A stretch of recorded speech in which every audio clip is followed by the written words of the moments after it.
Breathe, don't sneeze. Let's Hello go. and welcome to the Gaggle, where we challenge and, if necessary, destroy media narratives. I'm George Samueli.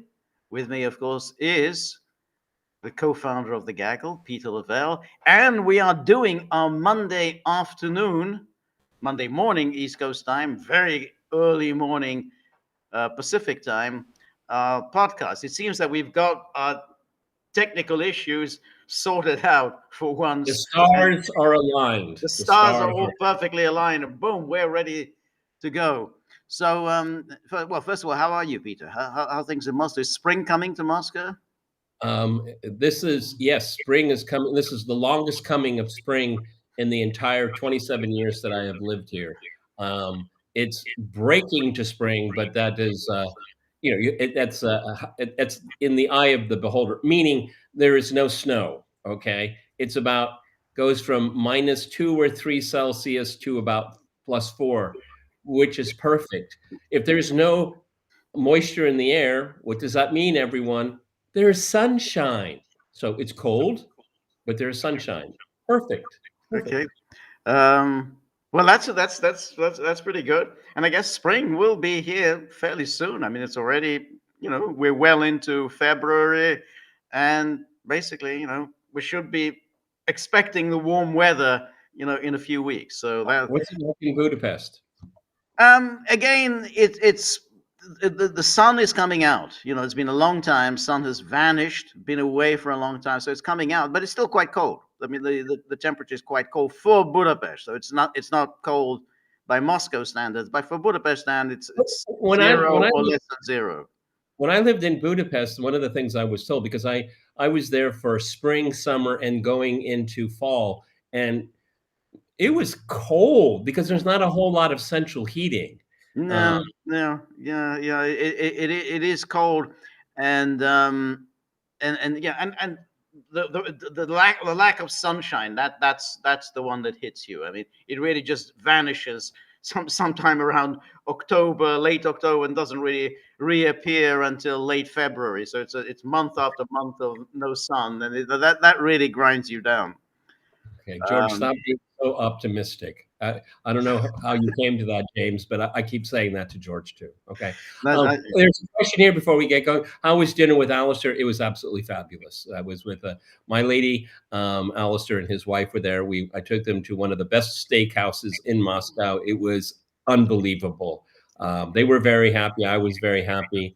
So much steak was ordered that I was privileged to take what was not eaten to home. So I had scrambled eggs with steak the next morning. One of my favorite breakfasts. so you didn't give it to the dogs. You kept I, the steak to well, yourself. as usual, you interjected a little bit too quickly, and then the rest of it I gave to the dogs. Okay, so Yeah. everyone had a good time, including the dogs. Only deferred for a few hours, so it Right. was. Well, you really don't want to. You don't want to waste good food on dogs. I mean, that's. I mean, if it's No, really. well, because there were some bones involved, and there's a lot of misunderstanding about bones eating into dogs. Beef bones that are cooked, that's okay. It's okay. Okay.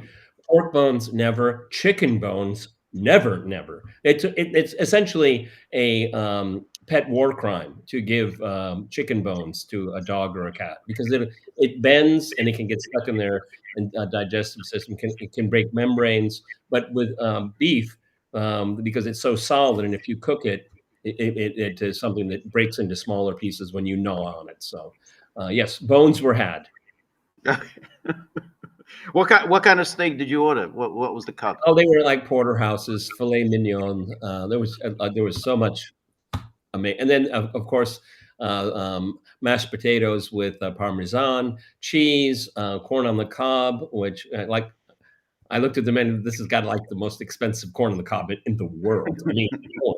It was just corn, but it was good. It was really good. Okay, But that's the and thing then about when you have the a steak. dessert, as it was brought to our table by the chef, I knew that was a special occasion because it was chocolate cake with chocolate being poured on chocolate cake. That was something to behold. Even I could not eat. It was just too sweet. It was just like, but washing it down with a good double espresso, I got most of it down.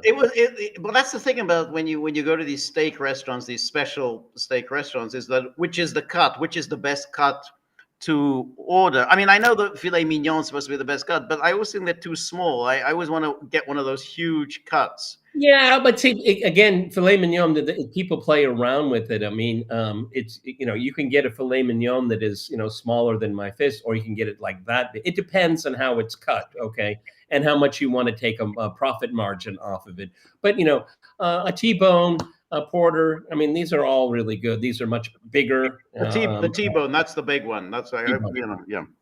Because I remember when I went to one like that, and I thought, well, I'll have the filet mignon, and then the person at the next table, he had this giant T-bone. I thought, damn, I should have ordered that. That looks so much better.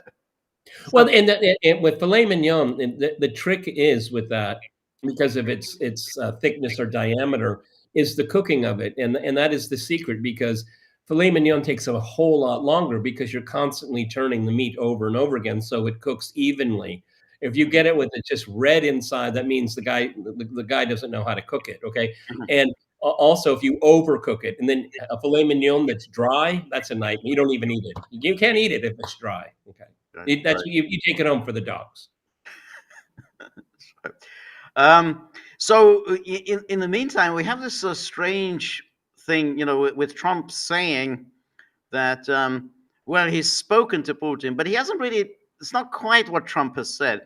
Trump has a habit of speaking very imprecisely. Yes. And so it seems as if he's saying that he has spoken with Putin, but if you pass the words, it doesn't necessarily mean. So that's why the Russians, who are denying that they have spoken, that there's been a conversation between Trump and Putin, they simply say, yeah, there's been communication at various levels, but no indication that the communication has taken place at presidential level. Well, I mean, being imprecise, this is one of Trump's calling cards. I mean, when Trump says he's talked to Putin, does he mean he's talked to Kremlin officials? And does that mean that he has personally done it, or has he had an envoy or others? I mean, I doubt whether he would talk to officials. Is it a royal we? Is it, I think exactly we. I think the we. He's the president, so he wouldn't really talk to anyone other than, of course, the president. So he wouldn't talk to Kremlin officials. But if people understood it to say, oh yeah, Trump has said he's now had a conversation with Putin, the Russians have denied it, and then if you pass Trump's words, then you say, well, he hasn't actually said, oh, I had a conversation with Putin. So that's his specialty. His calling card is being imprecise.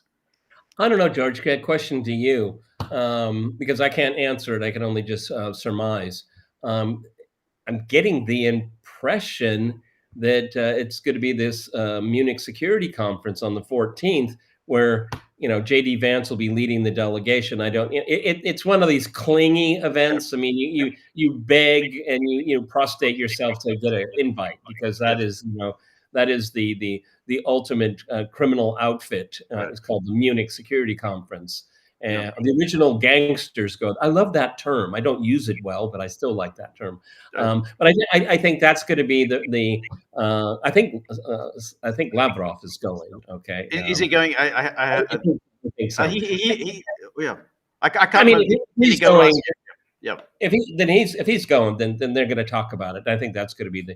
But to be honest, last year I think they weren't. The Russians weren't invited last year. Maybe I'm misremembering. Well, you could be right, because I don't think they were last year. You're right. So I take that back. I take that back. Yeah. Well, no, George, you tripped over it, but we both tripped over it by accident.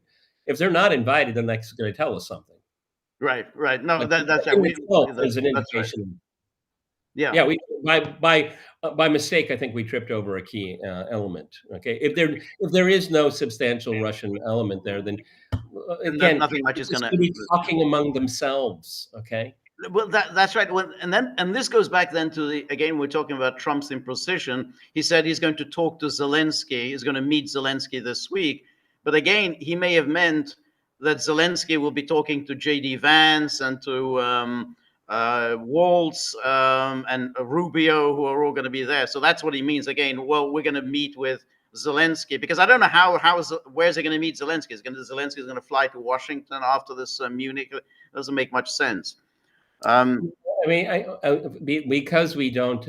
Because I think we should, the title of this podcast is imprecise, because we have so many things that are opaque to this point.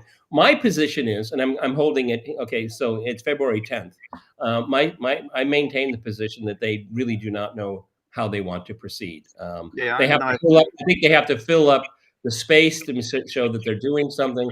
But for goodness sake, everyone, so much is happening right now. I mean, Ukraine keeps shoving into the back of the line, the back of the line. I don't know about you, George, but I'm having huge difficulty keeping up with everything. no, I mean, I I mean, don't want to sit in front of my computer all day long. it's a very good point. I think that's Trump does this deliberately because the moment we're talking about one thing, we're on to the next thing. We're already behind the news cycle because it's just moved on to the next thing, and that Trump is the master of that. So the other thing is that Trump again, I think quintuple down. We've already done the treble down, quadruple down, quintuple down on the Gaza thing. So let's take a look at what he said about Gaza.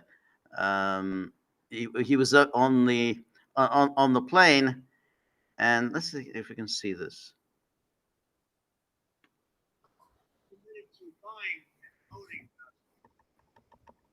Us rebuilding it, you may give it to other states in the Middle East, sections of it. Other people may do it through our auspices, but we're committed to owning it, taking it, and making sure that Hamas doesn't move back. There's nothing to move back into.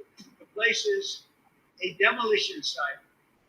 It'll be, the remainder will be demolished. Everything's demolished. But we'll make it into a very good site for future development by somebody. We'll let other countries develop parts of it. It'll be beautiful. People can come from all over the world and live there. But we're going to take care of the Palestinians. We're going to make sure they live beautifully and in harmony and in peace, and that they're not murdered. This has been the most dangerous site anywhere in the world to live in. Do you accept Palestinian refugees into the United States? I'd have to look. I think it's a very far distance for them to travel, but I'd have to look at individual cases. But I do think that coming into the United States, we've taken a lot of people, but coming into the United States, it's a long way for them to travel. Well, everybody else does in the world. I'm sorry, it's not a good answer. No, it's not a good answer. Okay, yeah, go on. No, yeah. This is a. I've thought about this a lot. I'm getting tired of thinking about this a lot. I'm going to the default position of this. Why has he said it? Why does he keep repeating it? And this is my theory of the case. And feel free to tear me to shreds.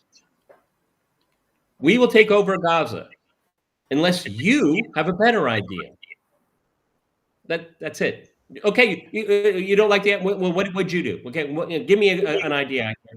That's my default position right now. No, I do think that's what he's getting at, and Mike Waltz said that in the interview, I think on Meet the Press, precisely that. Well, come up with a better idea. In other words, it's just simply he's throwing it out there. Said, well, you're panicking about this, but so come up with something better. This plan, this taking over Gaza, it makes no sense on any level. Even the way he describes it makes no sense. I mean, he says, well, Israel will finish whatever it'll finish, and then it'll hand it over to us. So leave aside that Gaza is not Israel's to hand over to anything, because again, Trump, with his experience in real estate, knows perfectly well that before you sell a piece of property, you have to actually prove that you have title to ownership of it, because you're not going to give somebody money for a piece of property, and then it turns out that the person never really owned that property to begin with. So Israel doesn't own that property. We have the innumerable UN resolutions We have the International Court of Justice rulings. So there's just no legal basis, whatever, for Israel to hand anything over to the United States. So for him to say that, even just in its own logic, as a real estate man, he knows that's not going to fly. Even in New York or anywhere where somebody gives you a piece of property and is unable to establish ownership of that property. Well, also he's giving Netanyahu a respite for a very short one as this quote unquote ceasefire deal plays out, which I don't know anyone that believes it's going to make it to the third stage. I mean, no one believes that right now. So this is, you and I, when he first said this, I think we exchanged messages and even said the first time we talked after that is that, this is a game changer if it goes really sideways. Okay, so let's see. I think it's an opening bid. It's a very bizarre opening bid, but one argument for taking this course is that, well, no one's really done this before. I mean, it's got everybody's attention. That's for sure. Okay, I mean, not as if genocide can't get your attention. And one of the things that Trump's done, and I don't know how aware of it he is, but I think some of his people are, is that he's normalizing ethnic cleansing. Like, this is, it may be hard, but it can be done. Okay, that's a really scary area to go in. So Trump's got to tread very, very carefully. And if you and I are right, and there's so few reliable data points out there, February 14th could give us an indication of where he's going on Ukraine. And then the second part of the ceasefire deal in Palestine it has to be played out. So he's got a couple of big balls in the air, right. And how long can he keep them levitating is anyone's guess. No, I think so too. But you see, what I was saying the other day about, that's a lot of big talk. But what do we know about the Israelis? I mean, the Israelis, they don't like going in for hand-to-hand combat. They always avoid that. They use their air power and their artillery to destroy and so. But that hasn't worked in Gaza. I mean, they've been doing this now for 16 months. I mean, they've destroyed an awful lot, and they've driven Palestinians from one part of Gaza to another. But if you're going to do ethnic cleansing, drive out 2 million, you're going to have to go in and do ethnic cleansing, hand-to-hand combat. And that means you're going to be fighting against these people from Hamas. And of course, just bombing and destroying, that hasn't succeeded in destroying Hamas. We've seen that. We learned that from the Second World War. It doesn't work. It doesn't do it. You just destroy things, but you're not going to break the resistance. So the idea they're going to go in and drive 2 million people out, that's going to be a real serious hand-to-hand combat involved there. Israel avoids doing that. They would like America to do it, but the Americans aren't going to do it either. They're not going to. American soldiers are going to volunteer to do that. CBS News has come out with the first big survey of public opinion since Trump took office, and he's broken the 50% mark. He never broke 50% when he was president the first time. Never. I think the best he did was like 43, 44. Well, he's in positive territory right now. We don't have to do it now, but the stuff he's doing with USAID about gender politics. He's in the winning 50%. He's doing really well. Gaza, no, it went over flat. No. This sounds like engagement. It sounds like troops. It sounds like war. Right. No, and that's including the MAGA crowd. Okay. Exactly. And you have to keep in mind also that first of all, he's got the honeymoon period, which is all presidents enjoy a honeymoon period. When they've won an election decisively. I mean, when they have the House and Senate. Exactly. You got the House and the Senate. And most important of all, there's been a ceasefire in Gaza, and he's been taking the credit for it. And I think the public has given him the credit. Hey, he's the one who delivered on the ceasefire. If that ceasefire comes to an end, he's going to get blamed for it. And George, if it does come to an end and hostilities start, is anyone going to remember the ceasefire? No. No, because exactly that other the earlier ceasefire, which was, it's now so long ago, I can't remember, was it, It was what month? November, exactly, November 2023. So it was long ago, long forgotten, and so everyone will forget this, and there'll be enough statements made by Trump to nail him, to say you were responsible for destroying this ceasefire with your talk about driving the Palestinians out, and then all your talk about we can't bear watching these emaciated hostages coming out. Our patience is coming to an end. Our tolerance is coming to an end. Well, did you look at the Palestinians? I mean, were they in better condition when they were released? I think somewhere I read, even, it's surprising, even maybe it was in Politico, and said, well, actually the Palestinians look just as emaciated as the Israeli hostages. So this whole got that one past the censor. Yep. Got that one past the censor. Right, exactly. I was surprised. I can't remember whether it was Politico. Somebody where I was a little surprised. Politico by this. Brought to you by USAID, George. That's right. That's right. Brought to you by USAID. So given all this talk, then they say, yeah, it was you helped destroy this the ceasefire. Boom, he gets blamed. His poll numbers are going to start tanking. Because everyone, when Trump said we own it, I'm sure it would cross George's mind the same second that it passed mine. Yeah, you own the whole thing. Right. Not the real estate. You own the whole thing. Right. Yeah.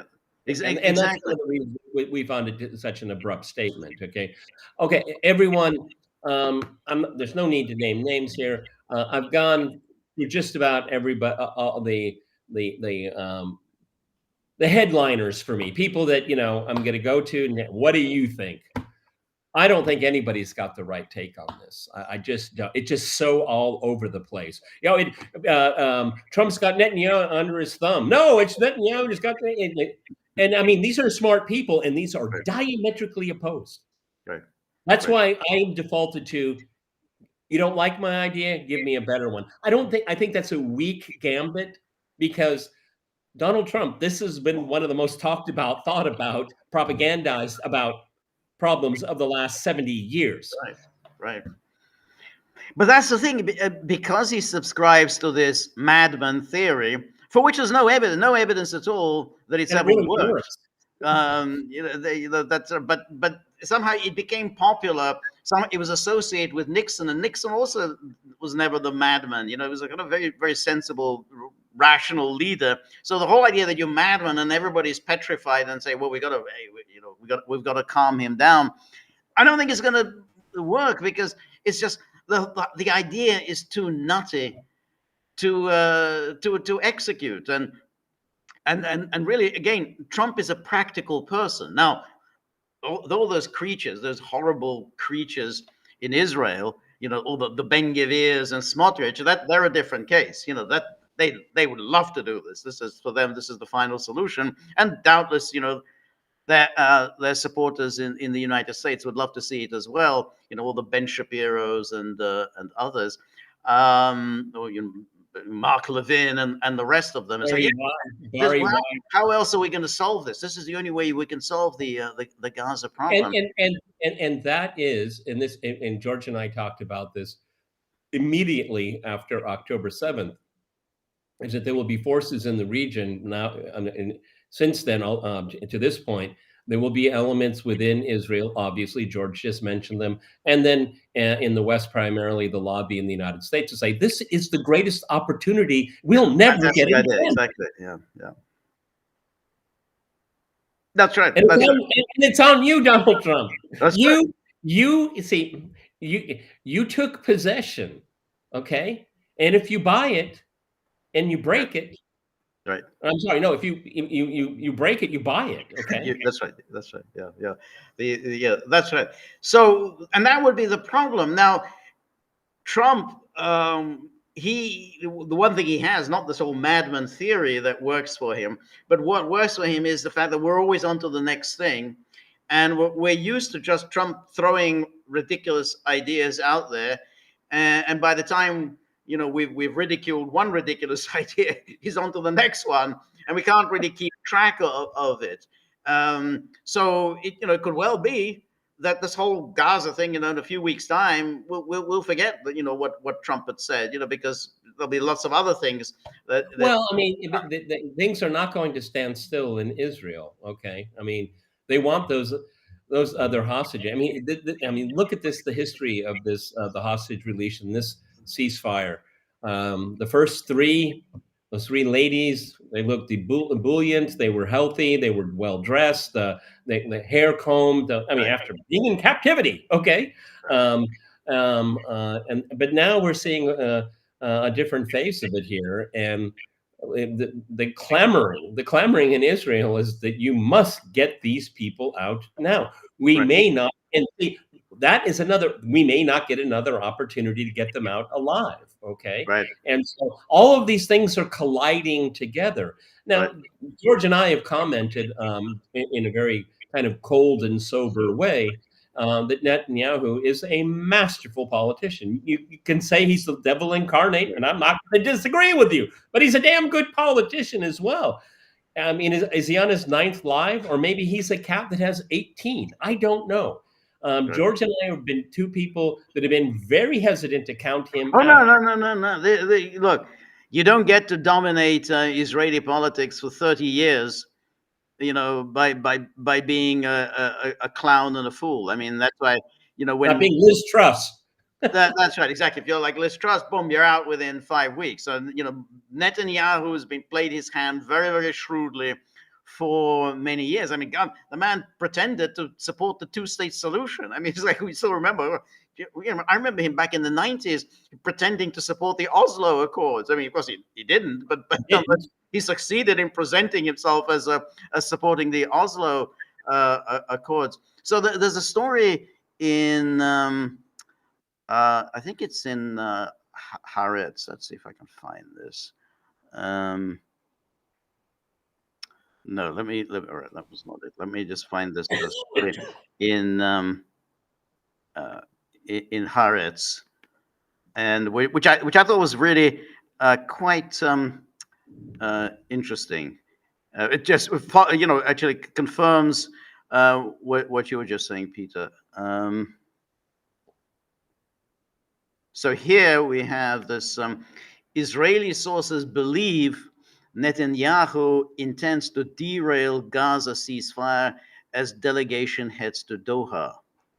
According to a source, the delegation is heading to Qatar without the ability to do anything. That's always the ideal. That was the case for what, 8 months? Okay, right. Before Trump stomped his foot. That's right. Another source warns that the PM's conduct could also collapse the current stage of the deal. Once Hamas realizes there's no stage 2, it won't complete the first one either. Which that makes sense. And then it says Israeli sources believe Netanyahu intends to sabotage the hostage release deal, and the delegation heading to Qatar will not advance stage 2 of the agreement. It's a show, said one source. Netanyahu is signaling quite clearly that he doesn't want to move to the next phase. He's sending a team without a mandate and without the ability to do anything. And then it says, the source believes that the images of hostages being freed have significantly hurt Netanyahu in the polls. Quote, right-wing voters see that we haven't defeated Hamas, and its operatives are still roaming with weapons. The signs on stages in Gaza during the hostage return events mock Netanyahu and reference his, quote, total victory slogan. He said, Netanyahu knows he doesn't have a government if he proceeds with the deal. And then another source warned that Netanyahu's conduct could jeopardize even the stage 1 of the deal. The process is working, hostages are being released, but Hamas is doing this with the expectation of a second stage, leading to a full ceasefire and Israeli withdrawal from the Gaza. Once Hamas realizes there won't be a second stage, they may not complete the first. And then, although Israeli delegation's trip to Qatar was meant to mark stage 2 of the negotiations, a senior official clarified yesterday that the team would only discuss technical details. Israeli officials declined to specify what those details entail. So clearly, that even in Israel, they don't really think Netanyahu intends to do that. Netanyahu's trip to the United States was kind of peculiar in that he spent an awful lot of time in Washington. I mean, you'd think, hey, isn't there things to be doing back home? I mean, you go, you visit the president, and then you return. I mean, should be 48-hour trip, and yet he only left on Sunday, so he was there almost a week. What was he doing, for all this time in Washington? So again, and I that didn't look good in Israel. I mean, that paper, you're away while this hostage release is taking place. The problem Netanyahu and all those creatures face, which is, well, you can resume the fighting, but what's the prospect of your doing any better now than you did before? I mean, you've had 16 months, and you still haven't been able to defeat Hamas. What makes you think that another 6 months is going to do anything? You killed Sinwar, this embodiment of evil. That didn't make any difference. So why would we think that? I mean, but my argument has been for a long time now is defeating Hamas was secondary at best. Destroying Gaza was the objective. Right. They did, because one of the everybody is saying it's inhospitable, it's a demolition site. Okay, who can refute that? I mean, that's true. That was by design. But how are the remaining people going to survive this?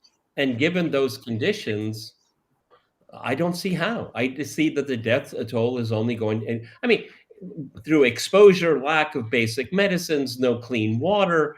I mean, you're just going to the society will wither, and the death toll will increase, particularly for children. So, it's one of these things that I'm very frustrated with, along with you, is that, well, let's talk about the post-Ukraine war. I mean, why don't we get through it first, okay? Right. And then here we go. Oh, we're going to rebuild Gaza. Well, we're not even remotely close to something like that. Right. And so, and I think that's intentional in both cases, okay? Because the level of culpability for the Ukraine war never should have happened in the first place. The United States could have easily, in a formal sense, told the Israelis, you just have to knock this off, okay? No more weapons for you. I mean, there's so many obvious things to consider. But I just think it shows kind of a paralysis. I mean, Trump can put these crises in the air, levitate them for a while, but you can't keep them in the air forever, okay? And so, someone like Netanyahu, he's, again, I used my metaphor, the roulette wheel. He's constantly looking for his lucky number. He gets lucky a lot. I mean, in his career, yeah. I mean, this guy's like, when he goes into a casino, the house worries because this guy has a record of getting what he wants, as evil as it may be. Okay, but this is the thing. You're right. I mean, that Israel.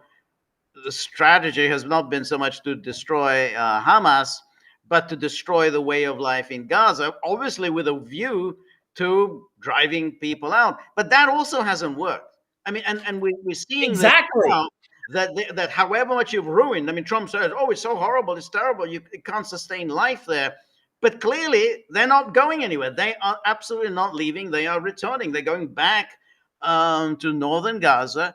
It looks awful, looks terrible, but they are refusing to go. So even in that objective, you haven't destroyed Hamas, but you haven't forced them to leave. They would say, "We are going to stay here. This is our home. You can keep destroying it, you can keep making life intolerable, but we're not going anywhere." And so that you failed in both objectives. So therefore, again, if you're going to continue with this war, in which Trump seems to be giving the green light, or maybe you can resume it. There's no basis of thinking that you're going to be any more successful Yeah, but next 6 months, the next 16 months than you have in the previous 16 months. But what Netanyahu, and obviously all of this is open to interpretation, but Netanyahu can say, well, I've limited my risk and Trump has increased his risks because he's basically come out and say, it's ours, Gaza, we will own it. That means you own the problem. I mean, and Netanyahu said, go right ahead, okay? I mean, Netanyahu limits his risk and Trump's increased infinitely, in my opinion. Right. Okay, so that's it. But neither. That's what will we ever really know? I don't think we'll know for the immediate future. Was Netanyahu surprised? I mean, I don't know. I tend to not think so. Jared Kushner has been talking about this. Blinken and Sullivan talked about this in the beginning of the genocide. So it's not like a new idea. Why this idea got so much focus is, that's open to question.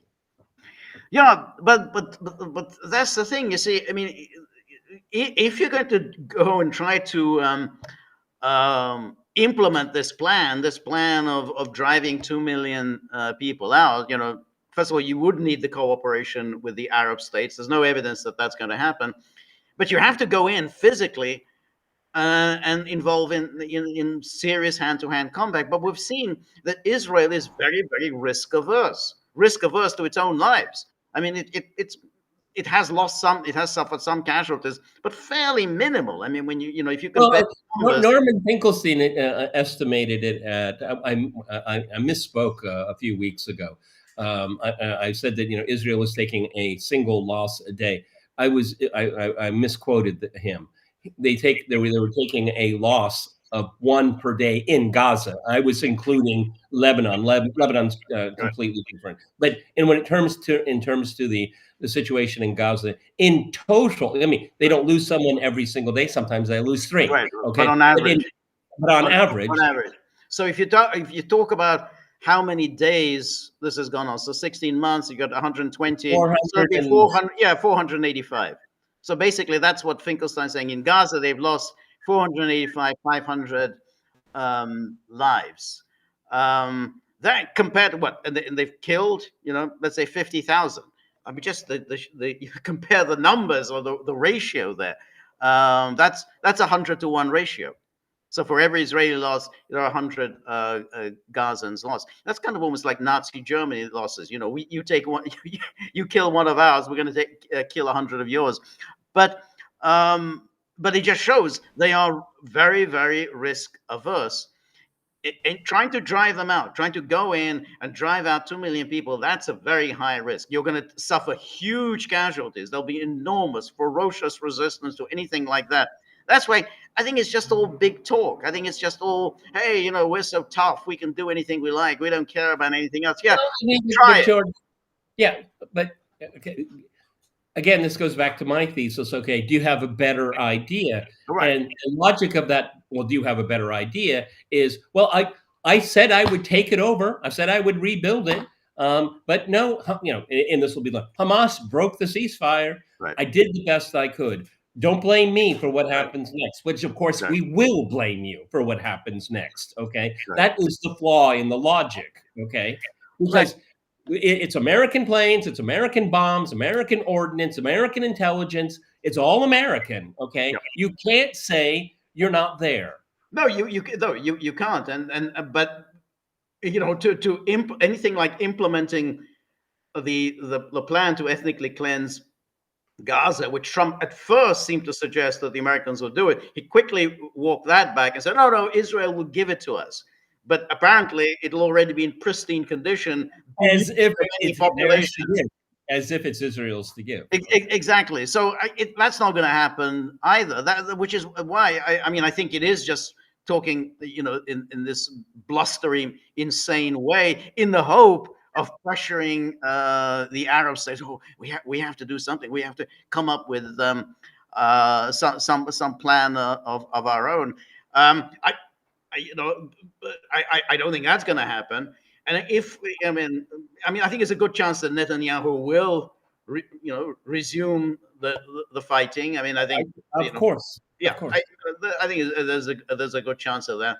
But it won't be any more. He won't have any more success than he's had in the past 16 months. There's nothing, I can't see any way in which somehow the formula will have changed. It's the same. He's offering the same thing. And then for every Hamas fighter that you kill, the Hamas recruits a new fighter. I mean, and even, Blinken admitted that they've basically recruited as many fighters as Israel has killed.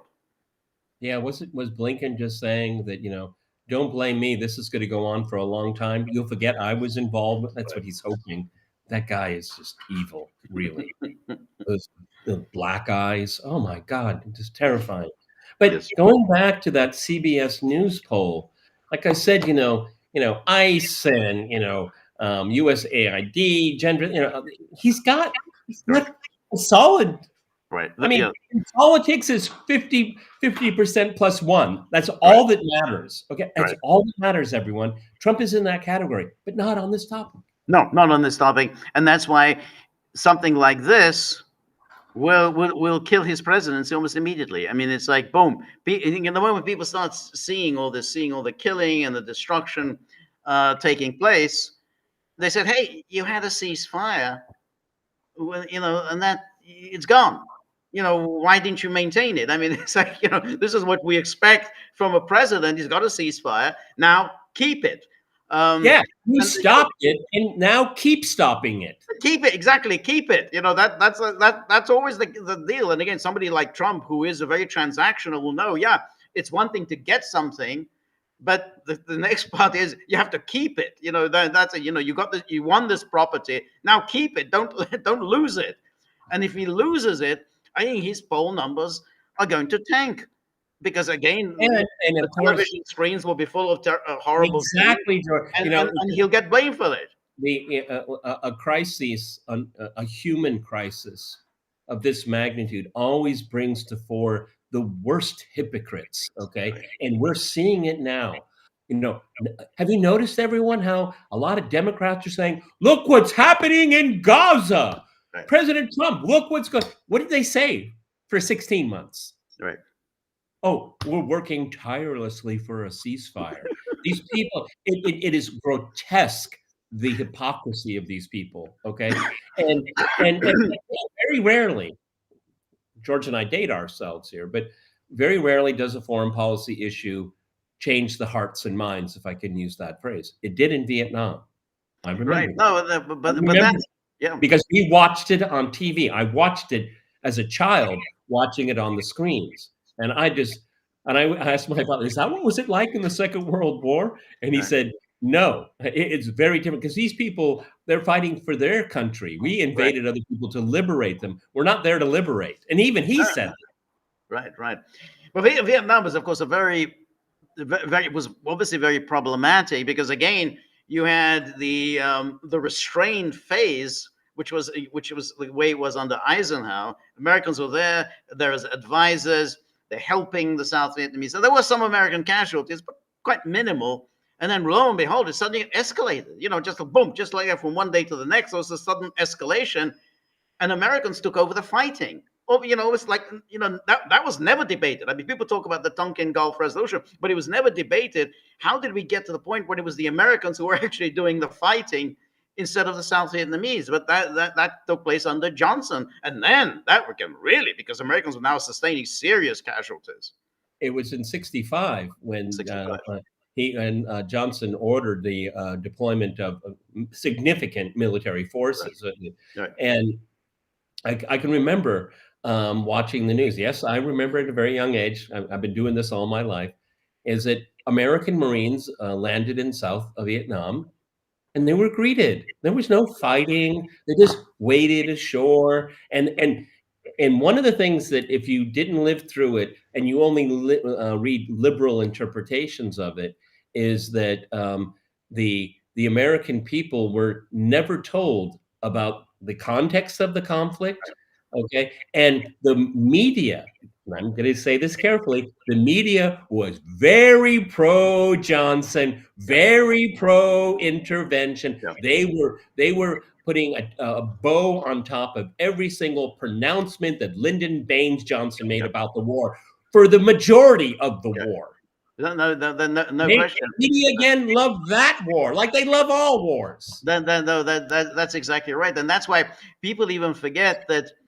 I mean, people remember David Halberstam's book, The Best and the Brightest, but they forget that there was an earlier book that was written by David Halberstam in which he supported what the United States was doing. He said, well, Vietnam is one of the 2 or 3 key parts of the world where it's absolutely essential for America to stand up to Soviet aggression, and Vietnam is one of them.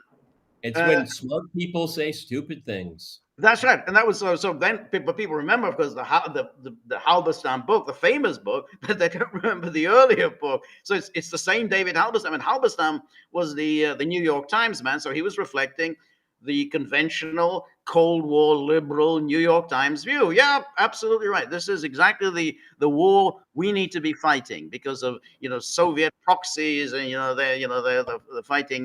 We need to win this Cold War. I think, Peter, there's a question directed at you. Do you want to answer that? Okay. So I don't know where Wisconsin came from.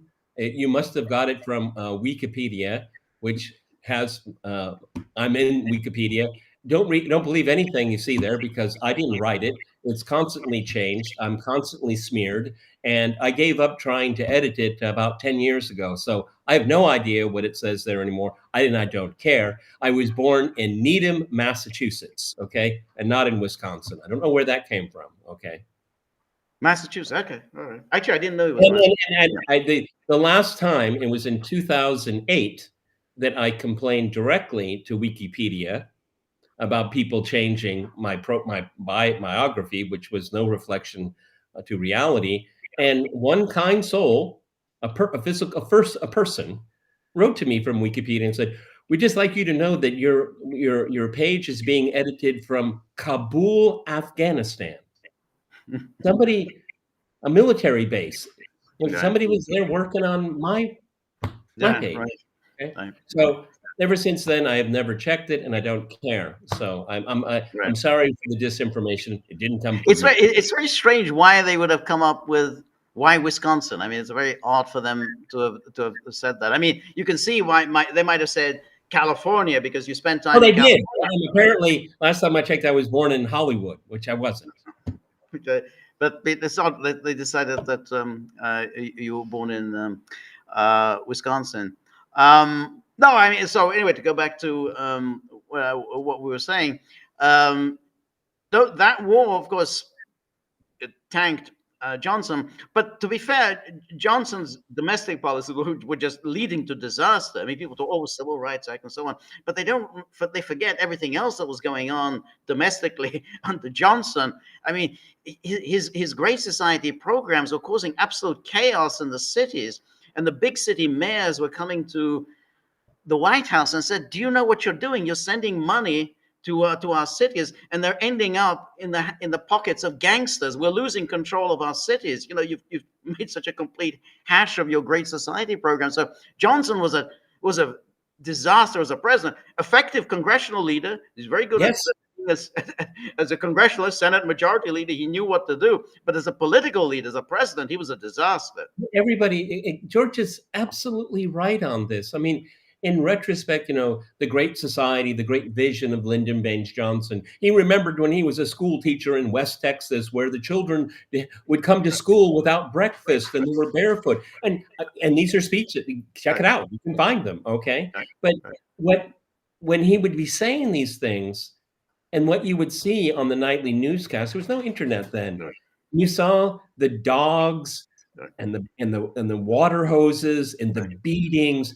As a small child, that was really scary to me. I didn't understand why there's so much violence. And then you have to remember cities burned, Watts burned, for example,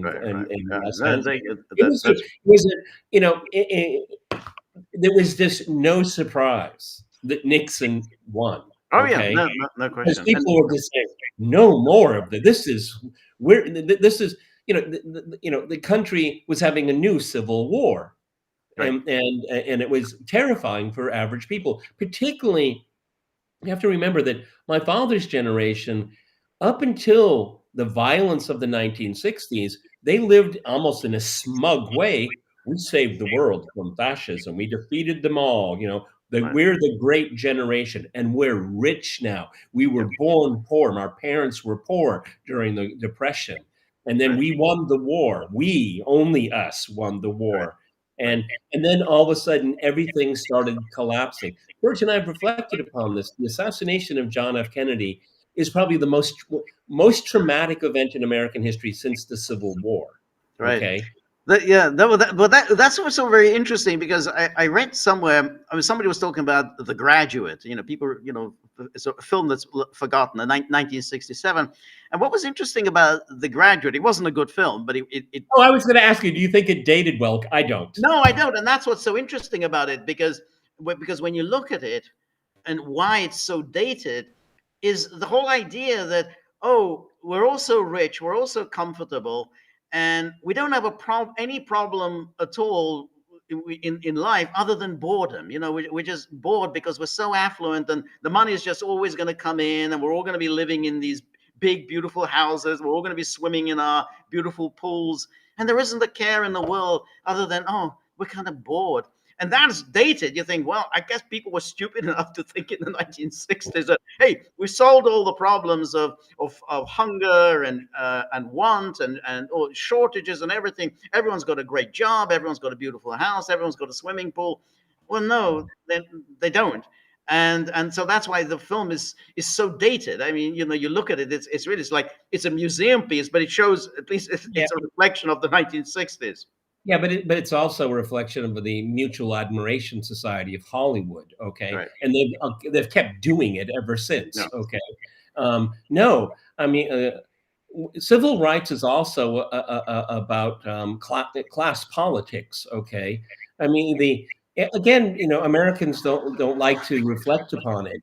Is that the amount of poverty in the 1960s was grotesque. Okay, it was grotesque. Right. I mean, that was how Bobby Kennedy, the original Bobby Kennedy, that's how he cut his teeth in '68. Right. He went through Appalachia. He went to really poor. I mean, and to his credit too, another great politician of his generation. But the Graduate, Dustin Hoffman, and I think history is going to judge him not the great actor that so many people think. There's a couple of films out there, I don't think so. Runaway Jury, I like that, but that was very senior Dustin Hoffman. But again, it was just the myths that we tell about ourselves, because what you saw on television, that was the reality. That was reality. But what an interesting film, I think, from the 1960s, which I thought was, as I think dated better, was, I think, In the Heat of the Night, where you had Sidney Poitier, this black detective from Philadelphia. Yeah. He comes down into the Deep South, racist Deep South. And why it's rather good is, first of all, he's a very sullen character. He's not at all in a good humor. So, and he doesn't give any self-righteous speeches or anything. He's just pissed off at having to, spend time with these rednecks. But I thought what was interesting is that the film suggests that the solution to the problem of blacks, I think, isn't just legislation, that isn't going to do anything, but jobs, good jobs. And that's the heart of that film. Hey, this guy came to, the one who was murdered, he came here to build a factory. And that's going to provide lots of jobs. Yeah, for black people. As opposed to what's your name, boy? Kunta, remember that? I mean, Roots is one of the worst things that ever was exposed to the American people. It really was. Okay, first of all, it was a fabrication. Okay, it was, and there was a lot of plagiarism involved in that text. Yes, it was. Well, a lot of plagiarism, and but in the heat of the night, what I really liked about it, it wasn't about race politics. It was about so many other things. And that's what makes it a great film. I think it's one of the great. I love that film. It is, and I think that really that's held up much better. And in the end, I mean, there's a certain reconciliation, but only to a limited extent. When they kind of shake hands at the end, when he leaves the town, he shakes hands with the police chief played by Rod Steiger, but it's a cursory handshake. I mean, it's not like, hey, let's stay in touch. Come on over to Philly, and you can stay with me. I mean, it's just like, hey, good luck. Yep, see you. And they're never going to meet again. So, but the heart of it is that, hey, the key is you got to provide good jobs. If you provide good jobs, then all sorts of other problems are going to be solved. But they're not going to be solved just by legislation. Hey, now you've got this with civil rights. Great. You don't have any money. You don't have a home, but you've got civil rights. Yeah, but the 68 and 72 elections just Right. confirms what George says. The legislation, in many ways, made things worse, not better. Okay, I think so. Yeah, I agree. Hollywood is such a bane on society, I think. Okay, the good thing is that if you look at their box office numbers over the last 4 years, they won't be bothering us much more. Okay. I think so. It is really interesting just how terrible it is, and just how much it's gone into decline. Hollywood has gone into decline in recent years. And the high standing it once had. I mean, it was people used to watch the Oscars. Maybe they shouldn't have, but they did. I'm going to go even further. I'm going to go even further. I used to watch films. I don't watch films anymore. I don't. Yeah. Their depictions of everybody, Hollywood invented the happy end. Okay.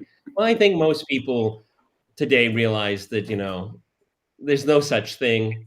And you have to deal with life. And those were the best films.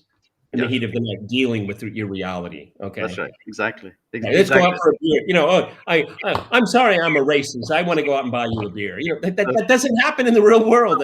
No. Or said, you know what? I really like this town in the deep south. I think I'm going to settle here and bring my family here. And we come and live next door. Great, and then we'll have barbecue every weekend. No, that's not the way life is. So the best films and the ones again. Before the modern era, there wasn't really a happy ending. I mean, it's like, this is it. I mean, if you think of films like Double Indemnity, it's not exactly a happy ending. I mean, it's like, hey, this guy, he's going to the electric chair. I mean, he deserves it. He committed, the murder. But on the other hand, it's not really very nice. So, I think it's, but the happy ending is kind of a banality that which has been a bane of Hollywood. And that's why I think the greatest modern novel ever written was Crime and Punishment, because I think that is a true depiction of the human condition. Right. It is a brilliant book. It's just absolutely brilliant, and it travels. It goes. It transcends cultures. Okay, a lot. Like what is it? What was it? Dreiser's American Tragedy. And the American Tragedy. Yeah. Yeah, I'm not sure that travels. Okay, I don't think so. Yeah. There was a pretty decent film made based on that. I mean, with Shelley Winters. Shelley Winters and yeah, and Montgomery Clift, was never my favorite actor, but yeah. But I guess because you're not gay, George. Okay, so I suppose but I guess when I think of all the films with him, I don't think there's any film that I particularly liked. But it's very funny. I mean, the gay thing, which again, people didn't know that at the time. I mean, but it's one of those things. But Elizabeth Taylor, who was she was in the Dreiser film, I think whatever. Yes. I can't remember the title of it. She was in the Dreiser film, and I think she was in some other film with Montgomery Clift, and she really made a specialty of being friends with gay men. I mean, I don't know, that was her thing. Always friends with gay men. So that's in a way that's your clue, is how close a friend were you with Elizabeth Taylor? God, I can't. Everybody, it's hard to overestimate the cultural impact of Elizabeth Taylor. I mean, she was a real phenomenon. How do you explain that? Why did she have that huge cultural impact? Because like the Cleopatra film, a woman with power, a woman with agency. when it was Mad Men, the television series, which I think is really quite good, and it's very it's in tune with what really happened about and I'm not a feminist. Everybody knows that, but I mean, treating people with dignity that doesn't you don't have to be a feminist, Right. okay? Right. And my mother's generation saw because even going like my mother and her friends, let's say they want to take maybe a day course to learn Right. something, and all the husbands saying, "Well, you got plenty of work to do at home. Right. Why do you want to do that?" Okay, I heard that growing up, and Right. and just the frustration because of what George said. I mean, we kind of have a modicum of prosperity right now. We can afford a second car. Maybe I could go get learn something. No, Right. stay Right. home and sit by the pool, dear. Okay? Because Right. one income could take care of a family. Yeah, that's right. But it's so it was so extraordinary with the Elizabeth Taylor phenomenon, and because again, people now have forgotten what it was like in the heyday of Elizabeth Taylor, because it's not like her films were that. No, she Uh, wasn't a particularly good actress she in was a my particularly good actress, and the point about Cleopatra, I mean, why people remember it. I mean, it was a big flop. I mean, it was a big box office flop. I mean, they spent a huge amount of money, and it was a flop. I mean, that's why it's so famous.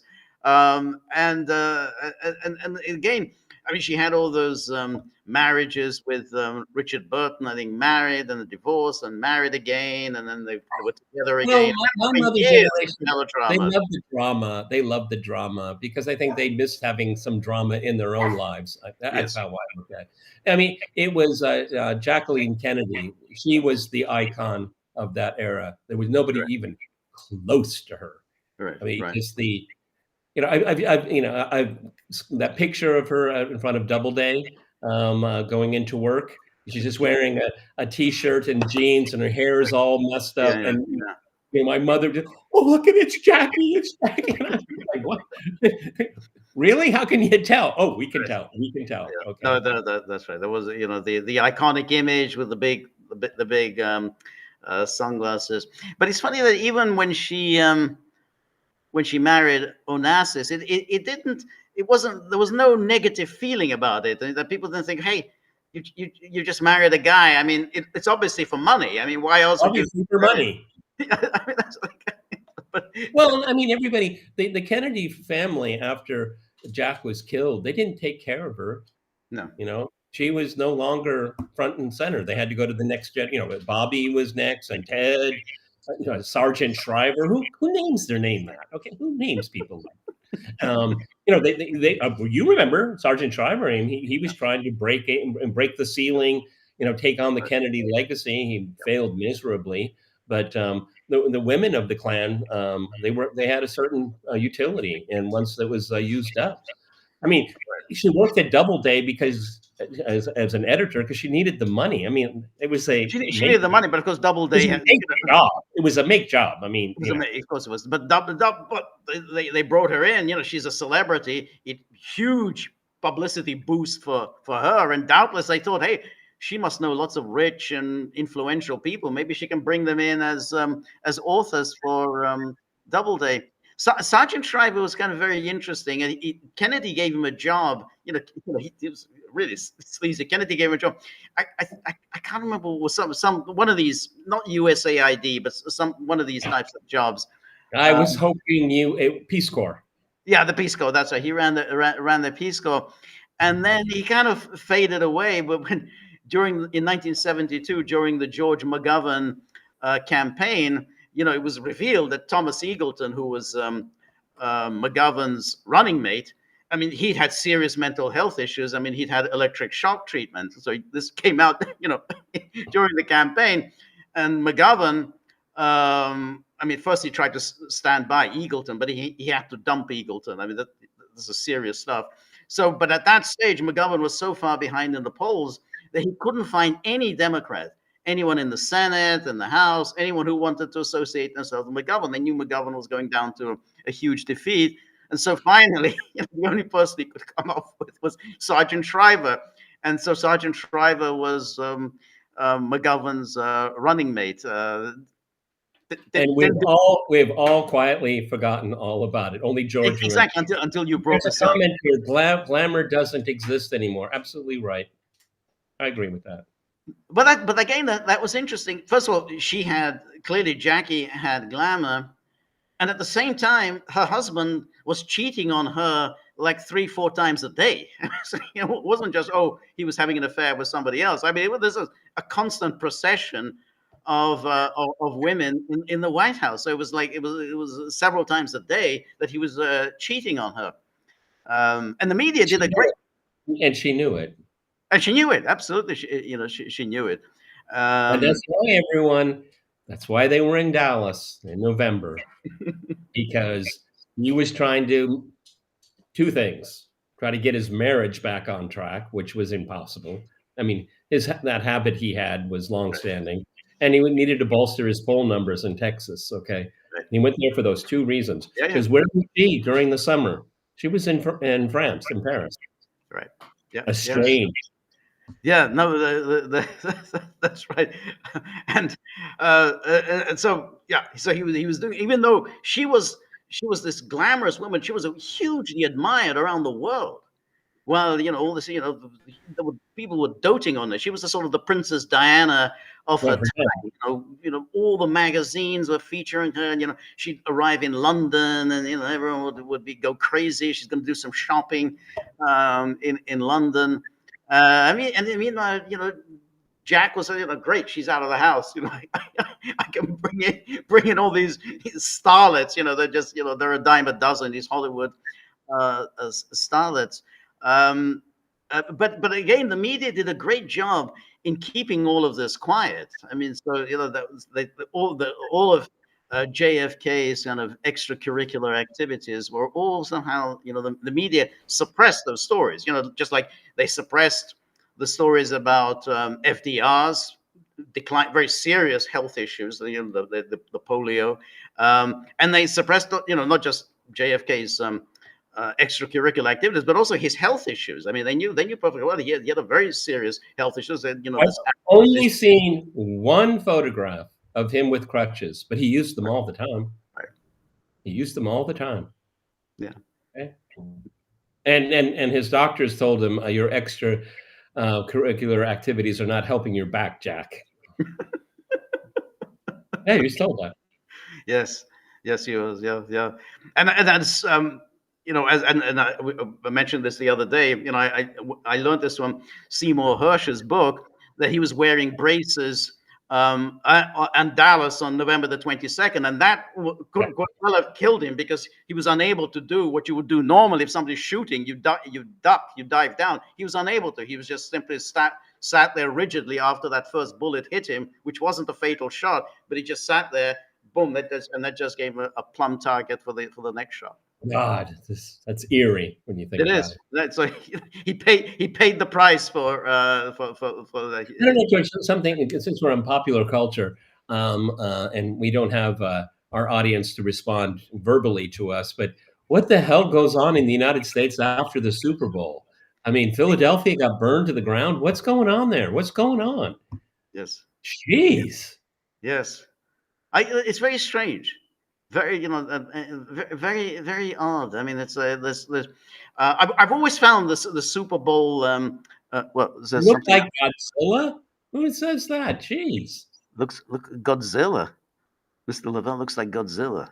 Be careful, guys. I think it sounds like a compliment rather than I think like dogs. Okay. Well, I think it's like a compliment that, hey, you're scary. You're as scary like Godzilla. Hey, yeah. What is this? So just returning to the Munich Security Conference, to which sorry for this sidebar. That we like to talk about. We like to go down memory lane occasionally. So we have the Munich Security Conference, and again, I'm not at all sure the Russians have been invited. Oh, by the way, speaking of that, there's a news today that Xi Jinping will be in Moscow for the 80th, the commemoration That's of the big. 80th. That's big. That's very big. Okay. That's right. And that's a signal from Beijing and Moscow to Washington and Brussels. Okay. That's big. That's big. and then Putin in turn will go to Beijing to commemorate the 80th anniversary of the end of the World War II in China, which they commemorated in September. So I think that's interesting. Now, so they said other leaders have said they're attending. Lulu, I think, is going. Lula, but they also say with Vucic, in both cases, Lula and Vucic, watch whether they actually make it. They've done this before. Yeah, I'm coming, and then suddenly, wow, this influenza. They come down with influenza. 24 hours before they're supposed to show up. And they still got COVID down there. Yeah. So I think Lula has done that, and as has Vucic. Suddenly they're not able to turn up. So, well, yeah, I mean, this whole story with USAID and all of the other tentacles of the octopus, they've highlighted the criminality, at least in my opinion, but it doesn't mean this kind of stuff is going to stop. Okay, No. And countries like Brazil, countries like Serbia are very susceptible to American pressure. So they make an announcement they're going to Moscow. Well, they have a few weeks now to really tighten down the screws, and they will. They will. Absolutely, and particularly in the case of someone like Vucic, who is so anxious to keep in with Brussels and anxious to keep in with Trump, that they're going to start applying pressure and say, hey, you want to maintain your good relations with us, you don't go to Moscow. You don't go there and boost them. Now, Robert Fico, the leader of Slovakia, he said he will attend.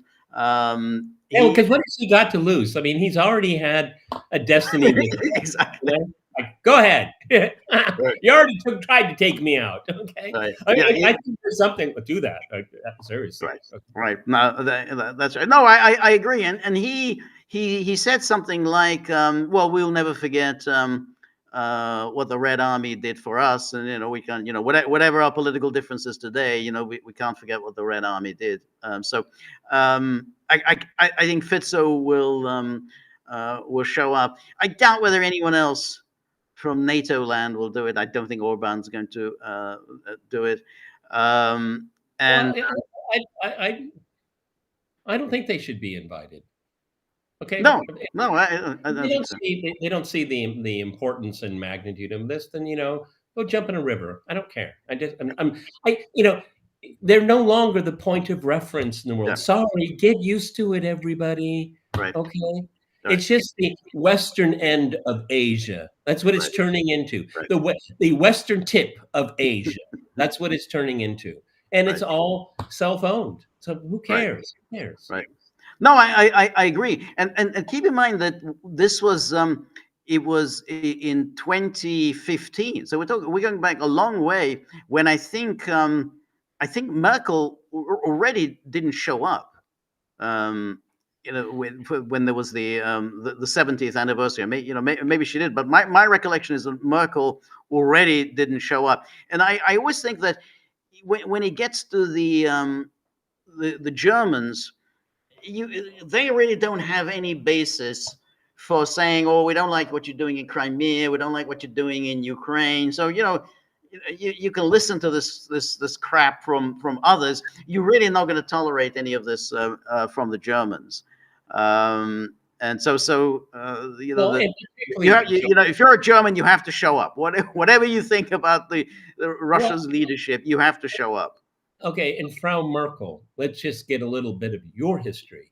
You were born in the DDR, right? Okay, and it was because of the Soviet Union, I think unwisely in retrospect, right, that allowed the reunification of Germany. And this is how you repay. Right. Okay, the penalty for the scourge that you brought on the continent of Europe was your separation, okay, for 40 years. That was your punishment, okay? And then right out the door, Germany supports the secession of Croatia from Yugoslavia. Same old tricks, up to the same old tricks. And it was like that, everybody. Right. No, that's exactly right. And that was, after they'd made their famous declaration that, henceforth only peace will emanate from German soil. It was in that the 2+4 treaty that was signed on September the 12th. They rushed that through. It was really just a few weeks before October the 3rd, the reunification day. So they put that into that treaty. And then on October the 3rd, Helmut Kohl sent this telegram to all leaders around the world, repeating those same words. Henceforth, only peace will emanate from German soil. And then a few months later, you go ahead, a really unfriendly act. You recognize the secession of Croatia and Slovenia. So, it's the same old stuff. And this is how the Germans do it. The Germans, they become quite skilled at it. They hide behind NATO, they hide behind the EU, as to be always part of some consensus, always part of some coalition. But it's the same old crap. Well, there was a regime in the middle of the 20th century in Germany that did essentially the same thing, George. I mean, they built coalitions that made peace. It had a non-aggression pact with Poland, differential trade agreements with Hungary and Romania and Bulgaria. Yeah. They know how to do this here. Okay. Here's a comment from Harry C. Smith, not to be confused with Harry K. Smith, that George and I remember from broadcast news. Scott Ritter is dead right that Trump needs to send a high-level delegation to Moscow for May 9th with relevant units to march in the parade. That would be such a huge positive impact to Russians. Yeah, it certainly would be, but it's not going to happen. Okay? Right. That's really the thing that they also, I appreciate the sentiment from Scott here, but Scott, what has been going on for the last 20 years of denigrating the Soviet role in the Second World War? That's not going to be reversed in one day. I wish it could be. Okay, but it's one of the ongoing motifs that George and I have talked about is the whitewashing the Soviet part of the Second World War, which that's just like saying taking the sun out of the sky. I mean, it's absurd, but they're doing it. That's right, and that's the thing. I mean, we talked yesterday about the Baltic republics and how the Western media cover the Baltic republics, and they invariably sort of bring up, they were taken over by the Soviet Union as part of the Nazi Soviet pact, and then they kind of always blot out of the equation what happened. They were invaded in 1941 by Nazi Germany.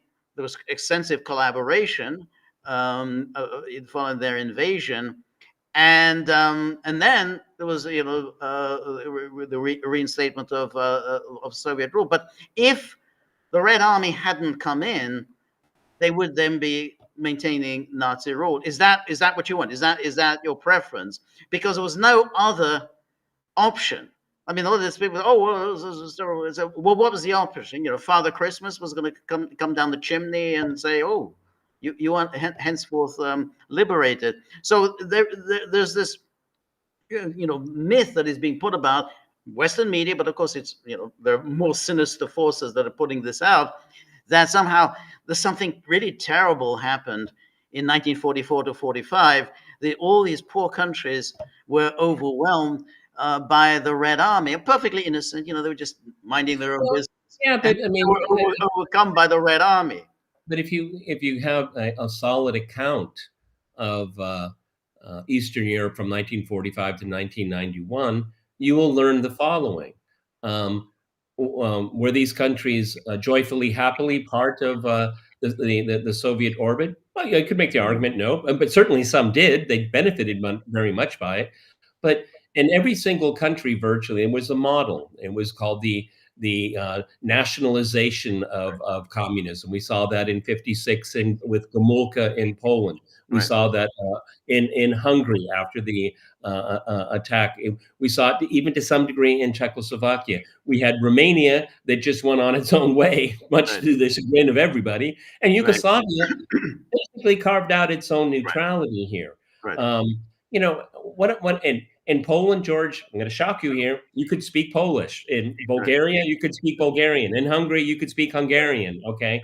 In Poland, they had a very powerful Catholic church that the communists couldn't kneecap, okay? What I'm just saying is all these countries had their own experiences, and you know what? They survived it. They survived it. Yeah, that's right. It's very interesting. I mean, I don't have this in front of me. You know, there was a tweet sent out by George Soros. It was a few years back, and he was suggesting that somehow, we in Hungary in 1944, 45 were trying to fight off the Red Army. You know, that I think was likening Ukrainian resistance to the resistance. Oh, we can understand this resistance. We were resisting the Red Army in 44, 45. He said this. He actually said this, that's his memory of Hungary, 44, 45, that we were fighting off the Red Army. And there's a lot of that. There's that kind of thinking that somehow, well, we were trying to fight off the Red Army, this terrible thing that was coming. And you think, well, do you know what went on in Hungary following the Nazi invasion in 1944, March 1944? With Adolf Eichmann moving into Budapest and carrying out the final stages of the Holocaust.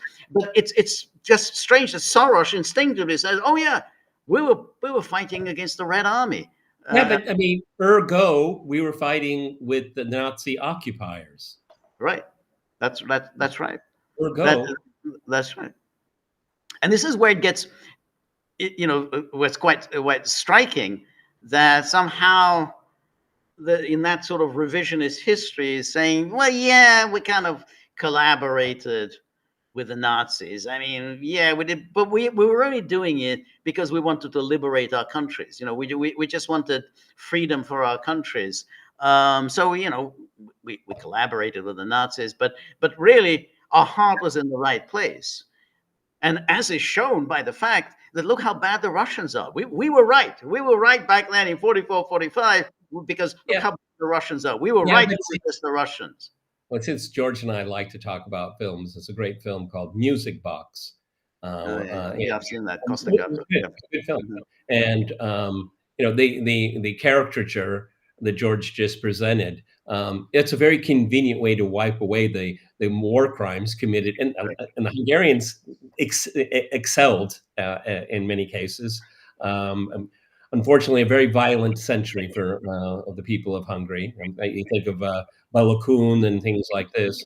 The atrocities that were committed by collaborators, and the Cold War quite literally froze that history. And when the Cold War came to an end, they wanted to wipe away real quickly. We were just frozen in time. Okay, no, there was the Second World War in Europe. Is one theater, but there were many wars within that theater, and many civil wars within that theater as well. Okay, look at the Ukrainians were killing Ukrainians then. Okay, and it never stops in that country. Right. That's right. And this is really, it gets to the heart of it, which is that you mount this attack on Russia, which is awfully reminiscent of the attack mounted by a kind of united Europe under the mantle of Nazi Germany. And it says, well, this it's a long-standing tradition, and again, it goes back even to World War I, where again you have a massive attack. In that case, you have a Central Europe, Germany, Austria, Hungary, massive attack on Russia, and again, so it's a continuity. You got this again, World War I, World War II, then the Cold War, just kind of continuation of that, democracy, human rights, and then Well, there's then a Cold War over. NATO took up the mantle. Then NATO took up, and it's very strange, when you think, all these are all very different, but it's very strange that the characters in these stories always seem to be the same. You call them different things, but the scenario always seems to be the same. You're always mounting attacks on Russia from the West. Different people play different roles in each of these in each of these clashes. But the characters basically are the same, and the plot always seems to be the same. Yeah, I mean, they're different narratives. Okay, in the First World War, this is a primitive, backward, autocratic country. It's not with the freedom-loving nations of the world. Blah blah blah. Then you have, it's a Bolshevik, Judaic conspiracy with Western bankers and all that. There's all, and then the what is it? Faithless communism.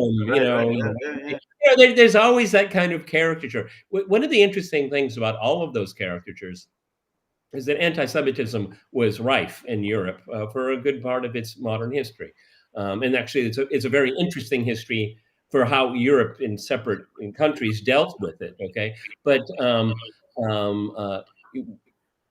what the West does, and it does this to this day, is that it projects all of the negative traits of the West. They always put it on someone else. Like, you're a hypocrite. You're a hypocrite, meaning they're a hypocrite. Their accusations or admissions all of the time. It never ends.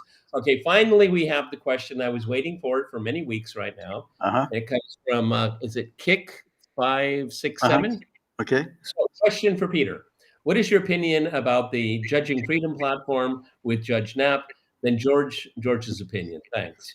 I watch, obviously during the week, I watch a number of segments. The people I like to watch most is Alistair Crook, obviously, because I think he has a truly deep knowledge of the Middle East. And he was here a couple of days ago. As I mentioned, I met him and his wife, and we had dinner together. He's really up on what's going on in Moscow. He's a good listener, everybody. He listens to people. I like John Mearsheimer because of his take on his very dispassionate geopolitical take on things. I don't always agree with him, but I think he's obviously on the right track, and he's been proven right. Jeffrey Sachs, because he's eloquent, he's very big picture. I think he's very honest. I think he's a very moral person. And a few other ones. The problem I have with it, it's extremely repetitive. Okay, and I told this to Alistair on Sunday, is that the same sound bites over and over, using it for an entire week. It can be a bit much here, and I think it would just serve him better to have fewer guests each day and a bit longer. I don't want to see what the problem is. Okay, but yes. Obviously. George, the way I look at it, George and I were doing this before they were doing this, okay? But the more voices there are, the more opinions there are. Also, Max Blumenthal and Aaron Mate, how can I forget those guys, okay? But the more voices, the more varied it is. Absolutely, it's a big plus. Well, I think that's. I think that you've made all the points. I don't have that much more to add, other than we were kind of doing this years and years and years ago, saying all these things years and years and years ago, at the time when Andrew Napolitano, and I'm not going to call him a judge. I mean, I make this as a principle. I won't call him a judge because he hasn't been a judge for more than 30 years, and it's not a job that you have for life. But at the time when he was a Russiagator on Fox News, and he was at Fox News really from the beginning, and he was a Russiagator. Now somebody say, well, so what? He's changed his mind. Everyone's entitled to change their mind, which is true. But I think it's always helpful if people offer some explanation why they changed their minds. What happened that made you think so differently? Why were you hanging out at Fox News with all the Ted Cruz's and Sean Hannity's and others, and now you apparently have a completely different set of views. So, and now embracing all the people who used to be on RT. I mean, we're talking, every one of these people On crosstalk. yeah, that were on Crosstalk. I mean, all of this, all the people who are, the friends, Ray McGovern's and Mary Johnson, right, and Phil Giraldi, Karen Giraldi, yeah, Giraldi. yeah, all of whom were regulars on Crosstalk for years and years and years, and now they're part of this. Well, I also have I was going to say critique, but actually it's an honest criticism, and I conveyed this to Alistair, is that one serious observation is don't make predictions every single time you're on. Okay. Well, that's another thing. Yes. It's just doesn't. It's not smart. Okay. It's just not smart, and that's why we try to stay away from it. I try. George and I, we go through a process, but it's like building a case. So your theory of the case, given the data points we have, and try to assemble it. That doesn't mean because we don't have full knowledge, we don't have all data points. Right. Best guess is going to be, that falls short of saying I predict on April 30th that. Okay. Right, and that's a big problem with that. It's very good you brought that up. That which is the predictions, and that becomes a kind of a lazy way of thinking about things. Oh well, this is going to happen, or this is going to this city will fall, or this and this is oh yeah, it's all in the bag, and then when it isn't, you kind of have to keep coming up with this more and more these convoluted theories to explain why the things that you predicted haven't come up. And then it becomes you become a person. I think you discredit yourself. Whenever you're sort of changing your story and moving the goalposts, you're discrediting yourself. I think that, and again, I conveyed this to Alistair, and I asked him to talk about it with Andrew, is that someone like George, I think, would be very valuable from time to time.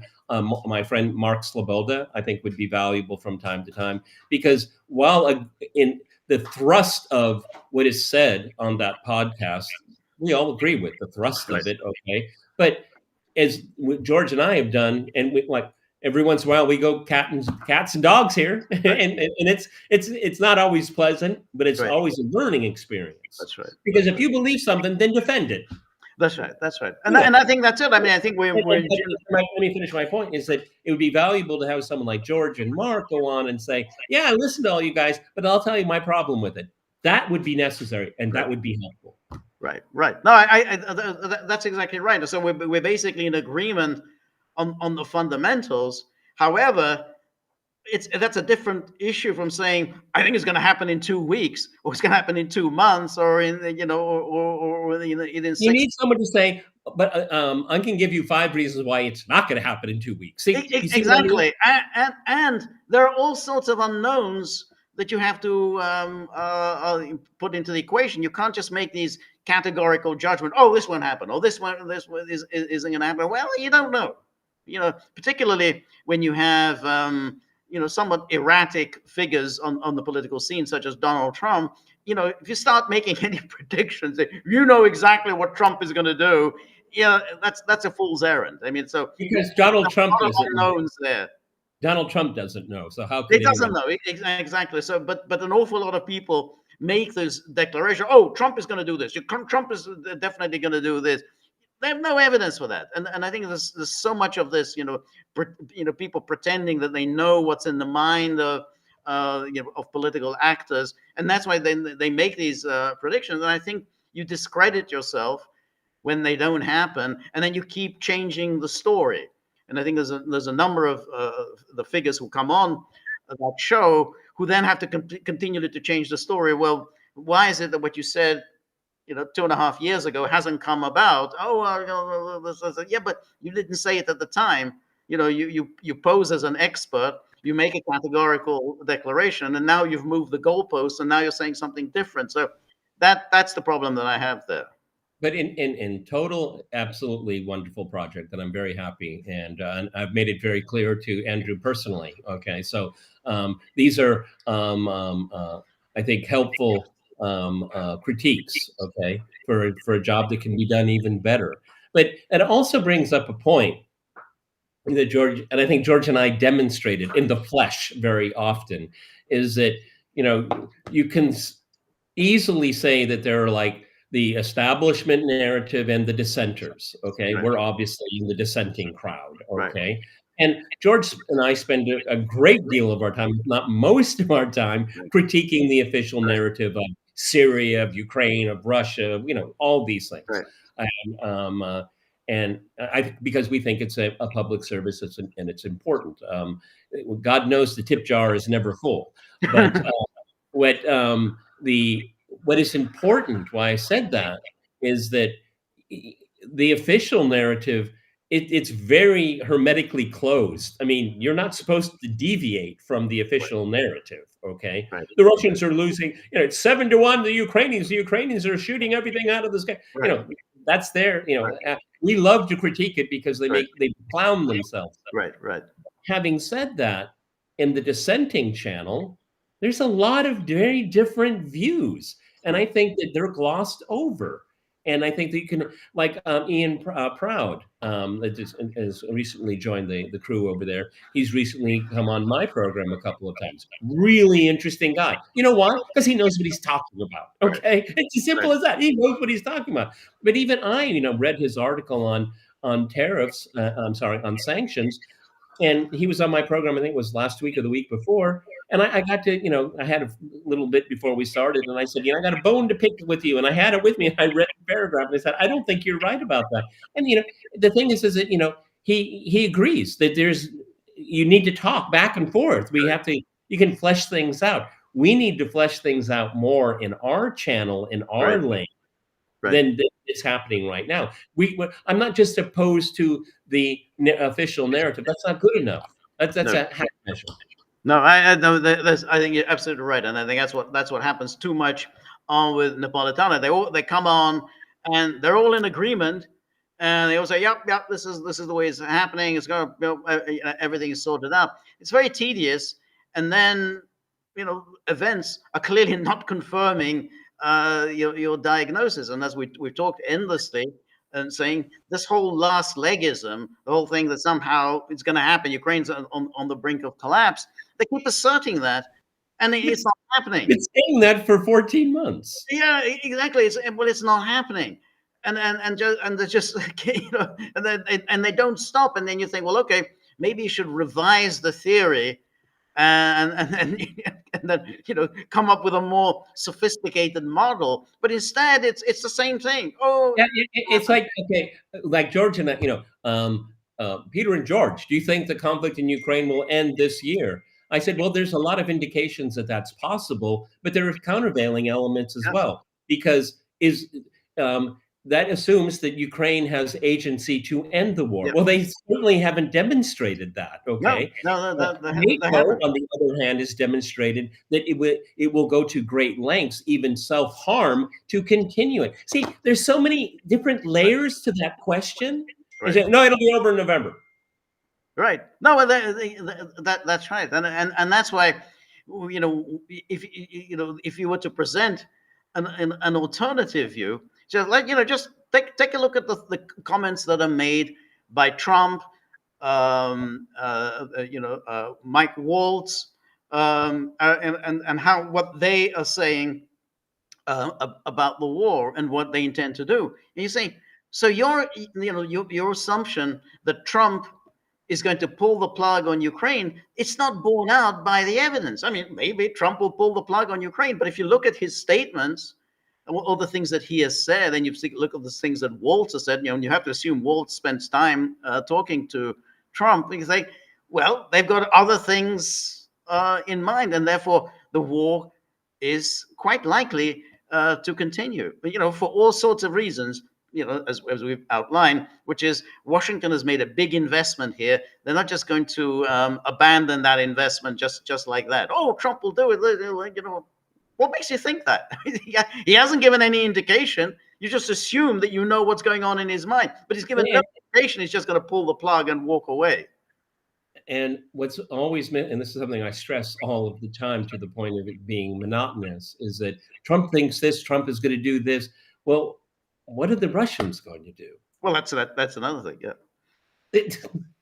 It's not. This is a very, very bad, lazy habit that and it is very much part of the I was going to say Cold War, but actually the Russia as an idea in the Western mind.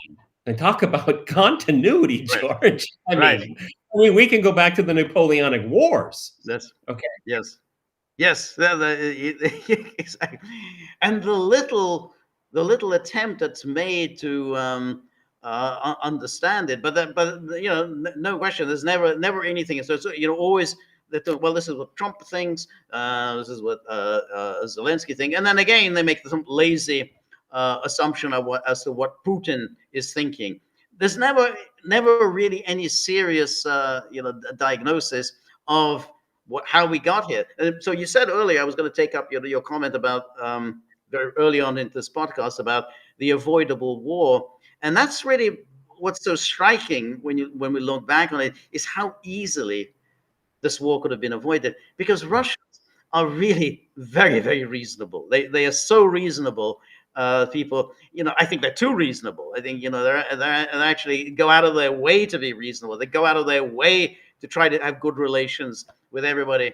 So it really takes almost genius to get yourself into a war with Russia. I mean, the Russians gave so many opportunities to walk away, come to some kind of a deal, come to an agreement with Minsk and Istanbul, but even before that, everybody negotiations. And the Minsk process was not a good deal for Russia. Not a good at all. Not at all. Terrible deal. I mean, it was they were absolutely ignoring the will of the people of the Donbass, and if Minsk had gone ahead, Ukraine would have taken over this territory, and Ukraine would still have made nice with NATO and moved towards NATO membership, given the people who were in charge in Kiev. It was a terrible deal. Istanbul was a terrible deal. But even before that, when the Russians were continually complaining about NATO expansion, it would have been the easiest thing in the world to come to some kind of an agreement. Again, the Russians go out of their way. In the way the West doesn't. The West has never gone out of its way to make nice with Russia. They would go out of their way to have good relations with the West. So it would have been the easiest thing in the world to avoid this war. One of the things, when you look at the characters that were involved, particularly someone like Victoria Nuland, which just has a deep-seated hatred of Russia. I mean, it's generational in her case. Okay, and there's a lot of other ones. Blinken is also. His hatred of the Russians is probably misplaced. It's probably hatred of Ukrainians that were anti-Semitic. But we'll leave it there. But the way I look at it is that somebody like Victoria Nuland and Anthony Blinken, their hubris got ahead of their common sense. Right. Is that, well, we're told, intelligence says, and I think people will understand the historical reference. All we have to do is kick in the door and the roof will fall in. Does that sound familiar to someone? Yeah. I hope so. Yeah. They wanted the credit for breaking up Russia. That's how they were going to go down in history. Oh, Victoria, she was Bismarck, Metternich, she took down. I truly believe that's what they were thinking. Okay. Yes. Yep. No question. Because this is the way they think in the Baltic states. This is the way they think in Warsaw with people. Well, pretty much on both sides. The one thing you have the left and right in Poland. The one thing they're absolutely united on is hatred of Russia, and that's the thing. Yeah, Russia would just break it apart, and this was the plan during the 1990s. I mean, this is a feast. We can just break it up. We can make a lot of money. All our corporations are going to be Remember Madeleine like Albright? bandits. Remember Madeleine Albright? Why Yeah. should Russia have Siberia? Why Yeah. should Russia have it? I Yeah. mean, think about that. Yeah. And why? Because of just, I mean, Siberia, if Siberia was an independent country all by itself, Right. it would be a mineral powerhouse in the world. Right. It would be equal to any other nation. That's Right. how rich it is. Okay. No, because the Russians don't know how to exploit it correctly. That's right. Because they're backward people. Because they're, Yeah. you know, they're authoritarian, and because they're peasant-like. All of these things they Yeah. repeat over and over and over again. You Yeah. could have been saying this in French in 1812. That's right. Yeah, there was a guy, the famous guy, the Marquis de Custine, who wrote that famous book about Russia, and basically, it was I think it was the middle of the 19th century, but how oppressive Russia is. This basically it hasn't developed since since way back. Mongol invasion. Yeah, exactly. And that is absolutely the view of Russia. And so, yeah, this was the opportunity, and they, without question, the goal now is, to inflict a strategic defeat on Russia with a view to gobbling up all this. Hey, there's going to be internal collapse. That's what you happen. There'll be internal collapse. That'll put 1905 and 1917. With pale in comparison, and then we can just, gobble up the remains. That's the plan. I mean, there's no question. That's the plan. That's what they're heading for. Because if it wasn't the plan, then why don't they come bring it to an end? They just say, don't give me the Ukraine stuff. You don't care about Ukraine. I mean, I'm giving that. So why are you continuing with this? What is what goal are you trying to achieve, other than a strategic defeat of Russia and a total disintegration of the Russian Federation? See, the low-octane thinkers such as Newland and Blinken is that they failed to take into account the humiliation for many of the collapse of the Soviet Union. The Soviet Union paid it in blood that is incomprehensible for its survival. That's real history to this day, everyone. All right, and what happened to the fledgling middle class in the 1990s? The middle class is kind of a misnomer. You're going to have the educated class. I don't want to say the intelligentsia because they've been worthless throughout Russian history, but educated people, technicians, and things like this. That was a humiliation. 1990s was a huge humiliation. You went from a superpower to groveling, okay? And you were treated very badly by the West. And by the year 2000, which kind of coincides with who coming on the scene? Oh, you know who I'm talking about. There isn't that weakness of civil society. As a matter of fact, civil society is quite vibrant right now. So whatever vector you want to, defeat by the Japanese in 1905, then they have the 1905 revolution. The First World War played a critical role in the destruction of the empire. Right. And then in the 1990s, they took the positive lesson is that rely upon what we have and what we know and who we are, instead of jumping into the deep end, believing these people, dangling little shiny things in front of us, because that's exactly what the West was doing.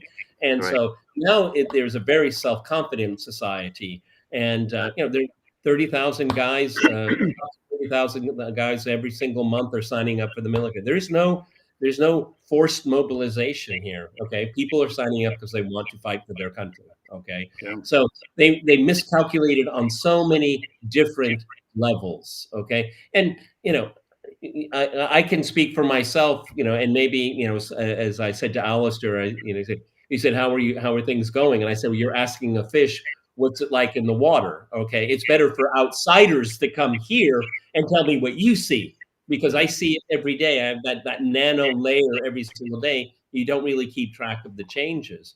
And every time someone comes and visits me and says, wow, looking pretty good right now. Looks even a little bit better than the last time I was here. And Russians feel that way. Yes. Yes. Who was it? I think Tucker Carlson said this in that interview with Piers Morgan, which I don't recommend because I just find Piers I Morgan don't either. repugnant. It's just hard to take his absurdities. But he did say that. Well, I don't.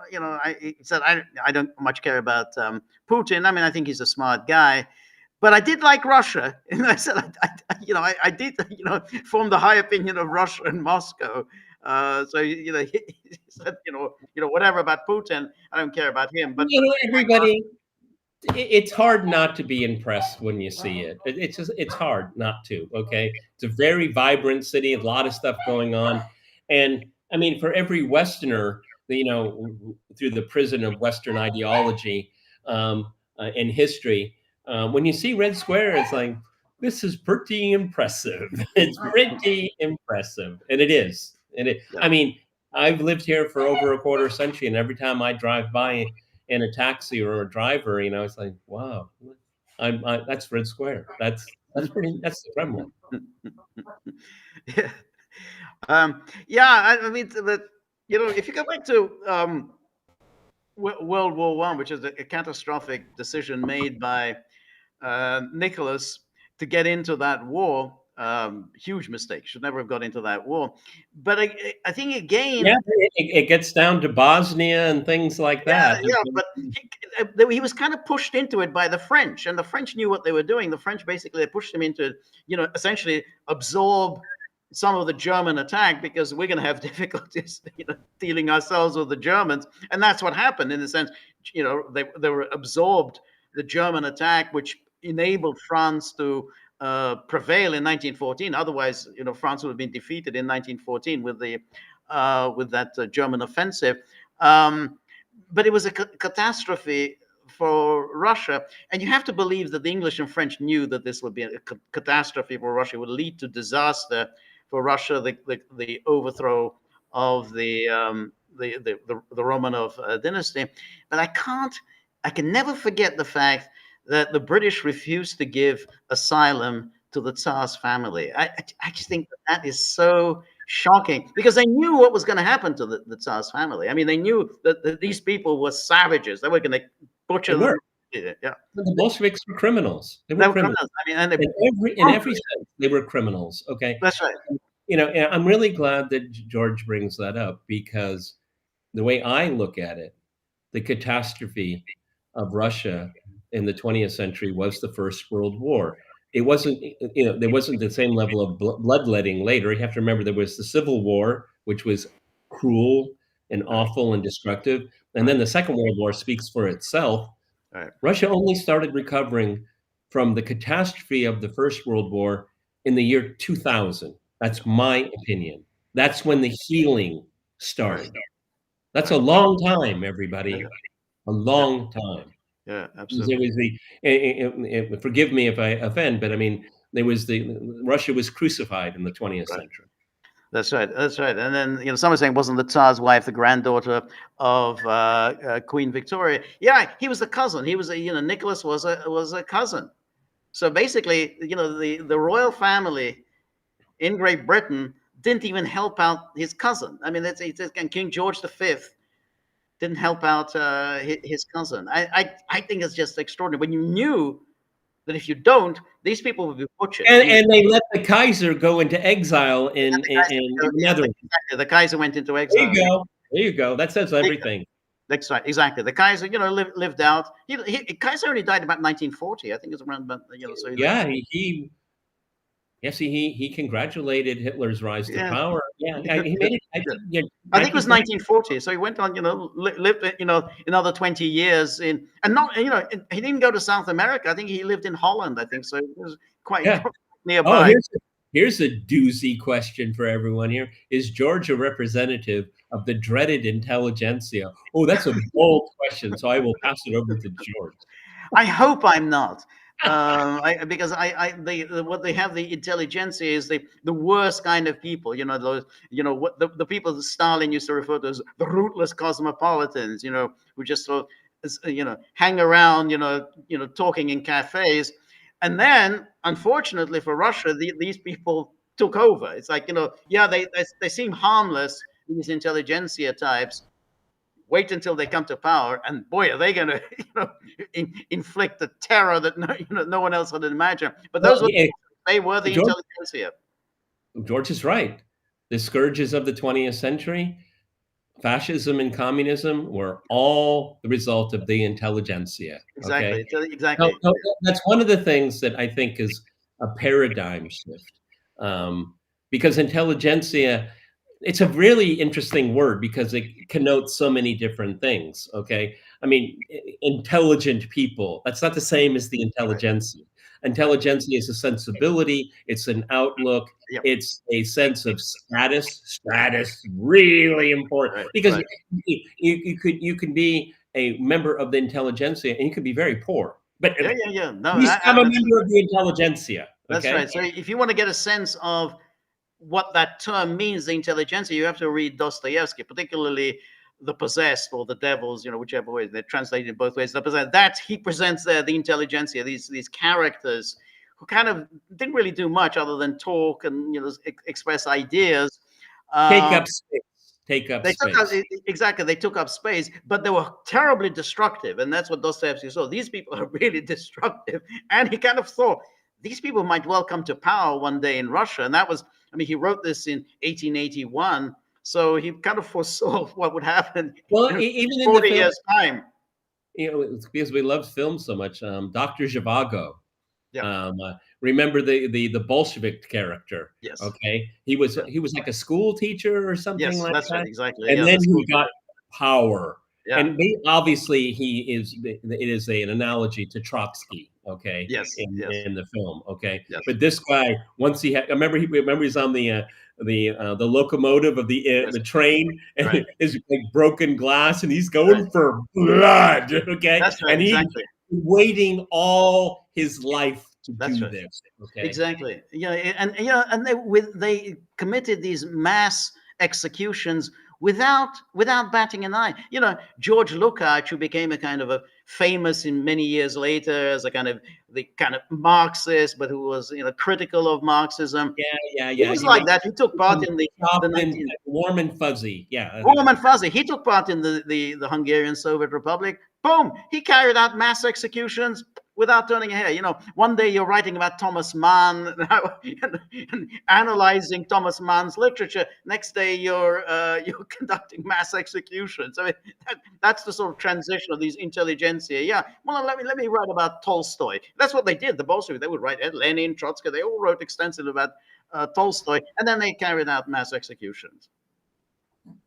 So the paradigm shift I mentioned a few seconds ago is that you can be very well educated and not associate or be adjacent to the intelligentsia. George is well educated. I'm well educated, but I have nothing to do with these people. No, exactly. That's exactly. Living here, I just these people that I just have this. It's like kryptonite. It's just like I really don't. Right. I've been there. I don't need this conversation. Who I can't remember now in Dr. Zhivago. Who played that teacher? Can you remember the actor who played him? It doesn't matter. Rod Steiger in that film? Rod Steiger was in that, but I don't think he was the one. No. Was it Tom Courtenay, the English actor, Tom Courtenay? You're better at this than I. Yeah, but I can't remember. So when I think of to try to describe to people, what kind of people the Bolsheviks were, that's that kind of image. Exactly. No, that's a very good. Exactly. These are cold. You look at the pictures of those Bolsheviks, Sverdlov, Trotsky. The black 100.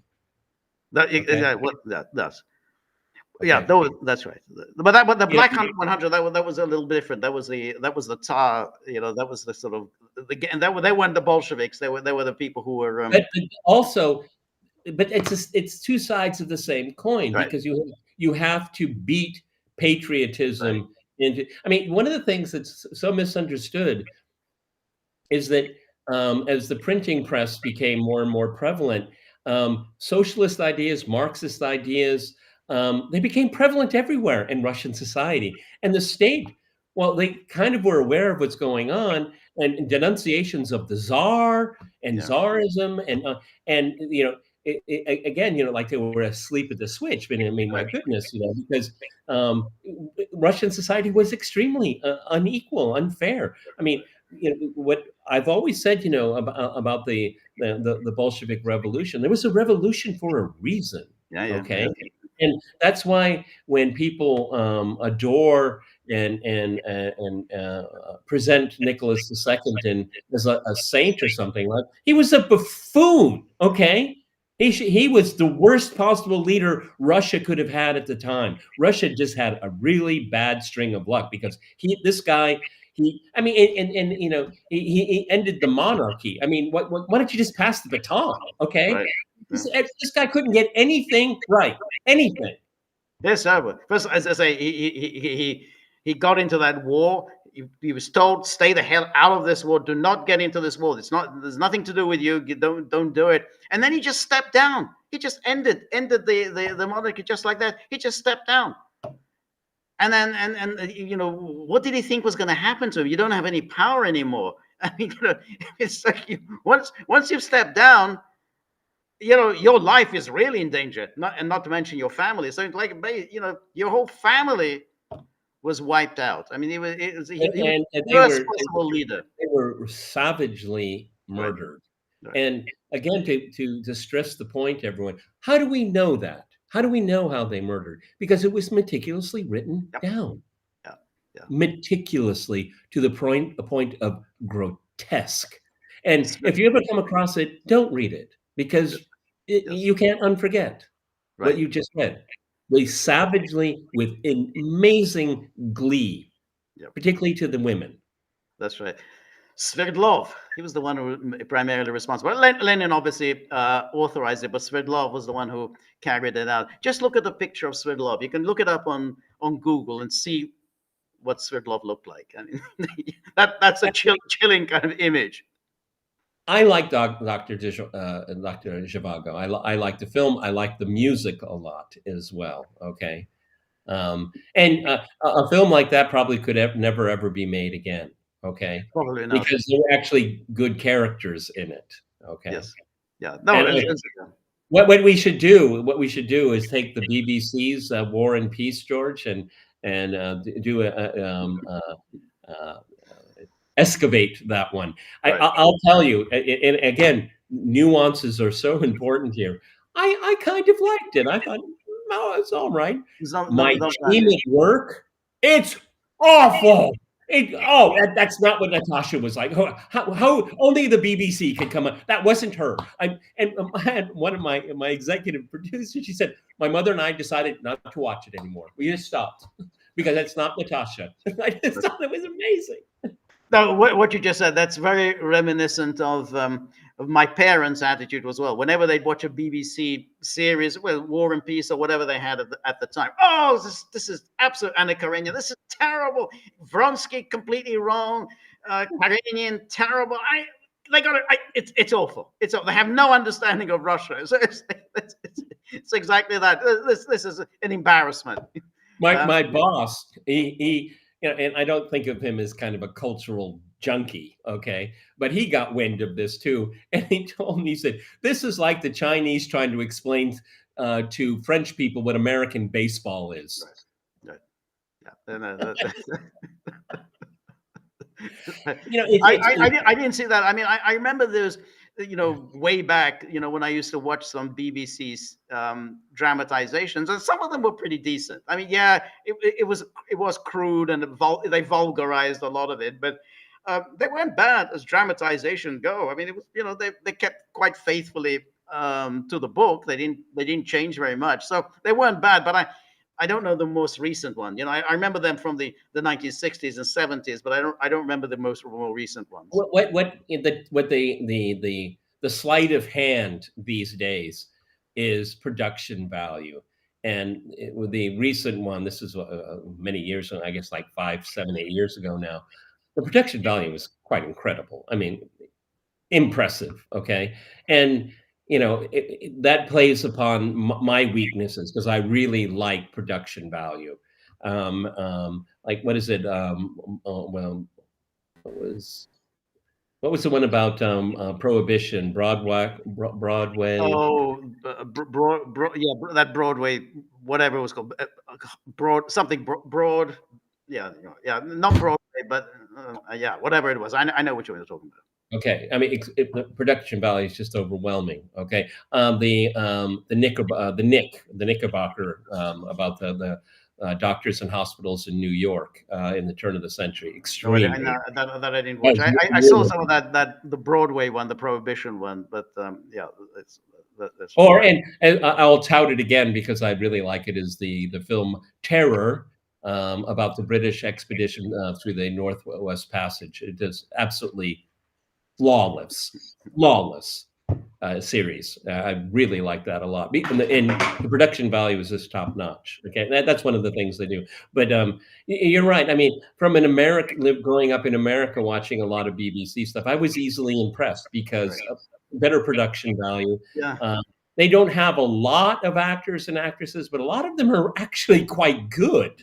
Okay. Right. Yeah. No, that's right. I mean, they did again. Must have been about 1970s. BBC dramatized The Devils, the Dostoevsky novel. I remember it being very good. I mean, they actually stuck very close to the book, and they made it into a thriller, which is what it is. I mean, Dostoevsky's novels are thrillers. I mean, it's great literature, but it's also a thriller. It's like page turner. You want to know what's going to happen next. There's a lot of murder and conspiracies and detectives figuring things out. So they made this really well. But as you say, production value. If you now look at it and you say, "Wow, it's so creaky," and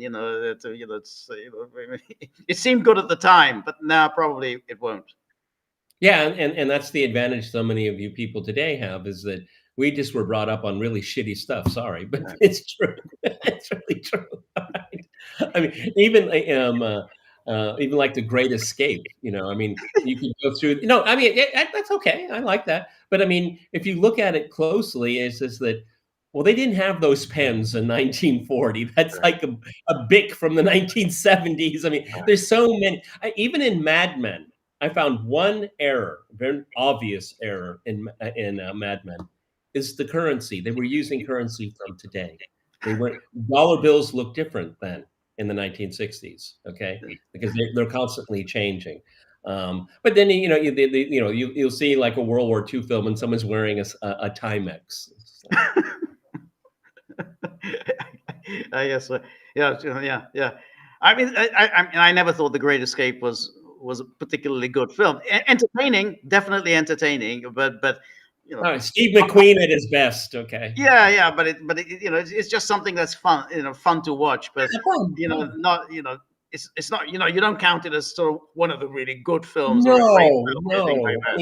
I mean, I think one of the first really great films that I liked from an intellectual, emotional, level, the visceral level, was Deer Hunter. I thought that was extremely. That was good. Yeah, it was good. That was done. Yeah. No, I get it was good. It was. I mean, I was thinking. I mean, there's a lot we can talk about the Deer Hunter, but time is kind of pressing. So, but yeah, but I mean, then you had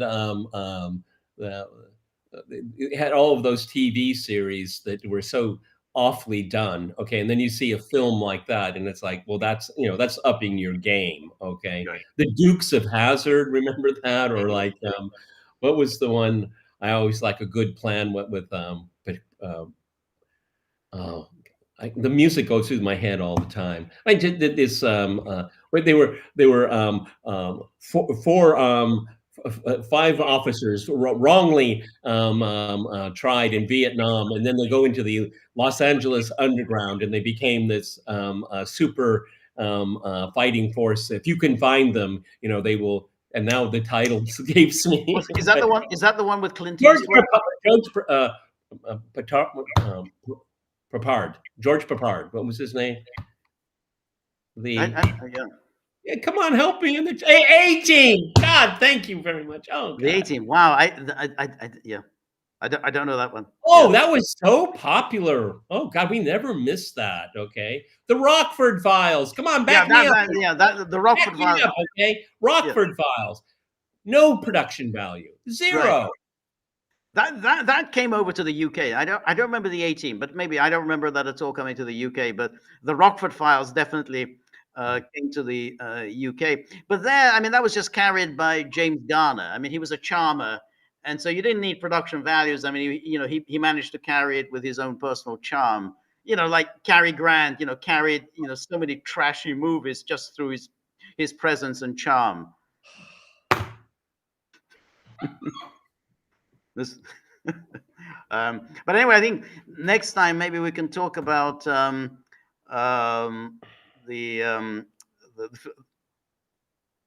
no.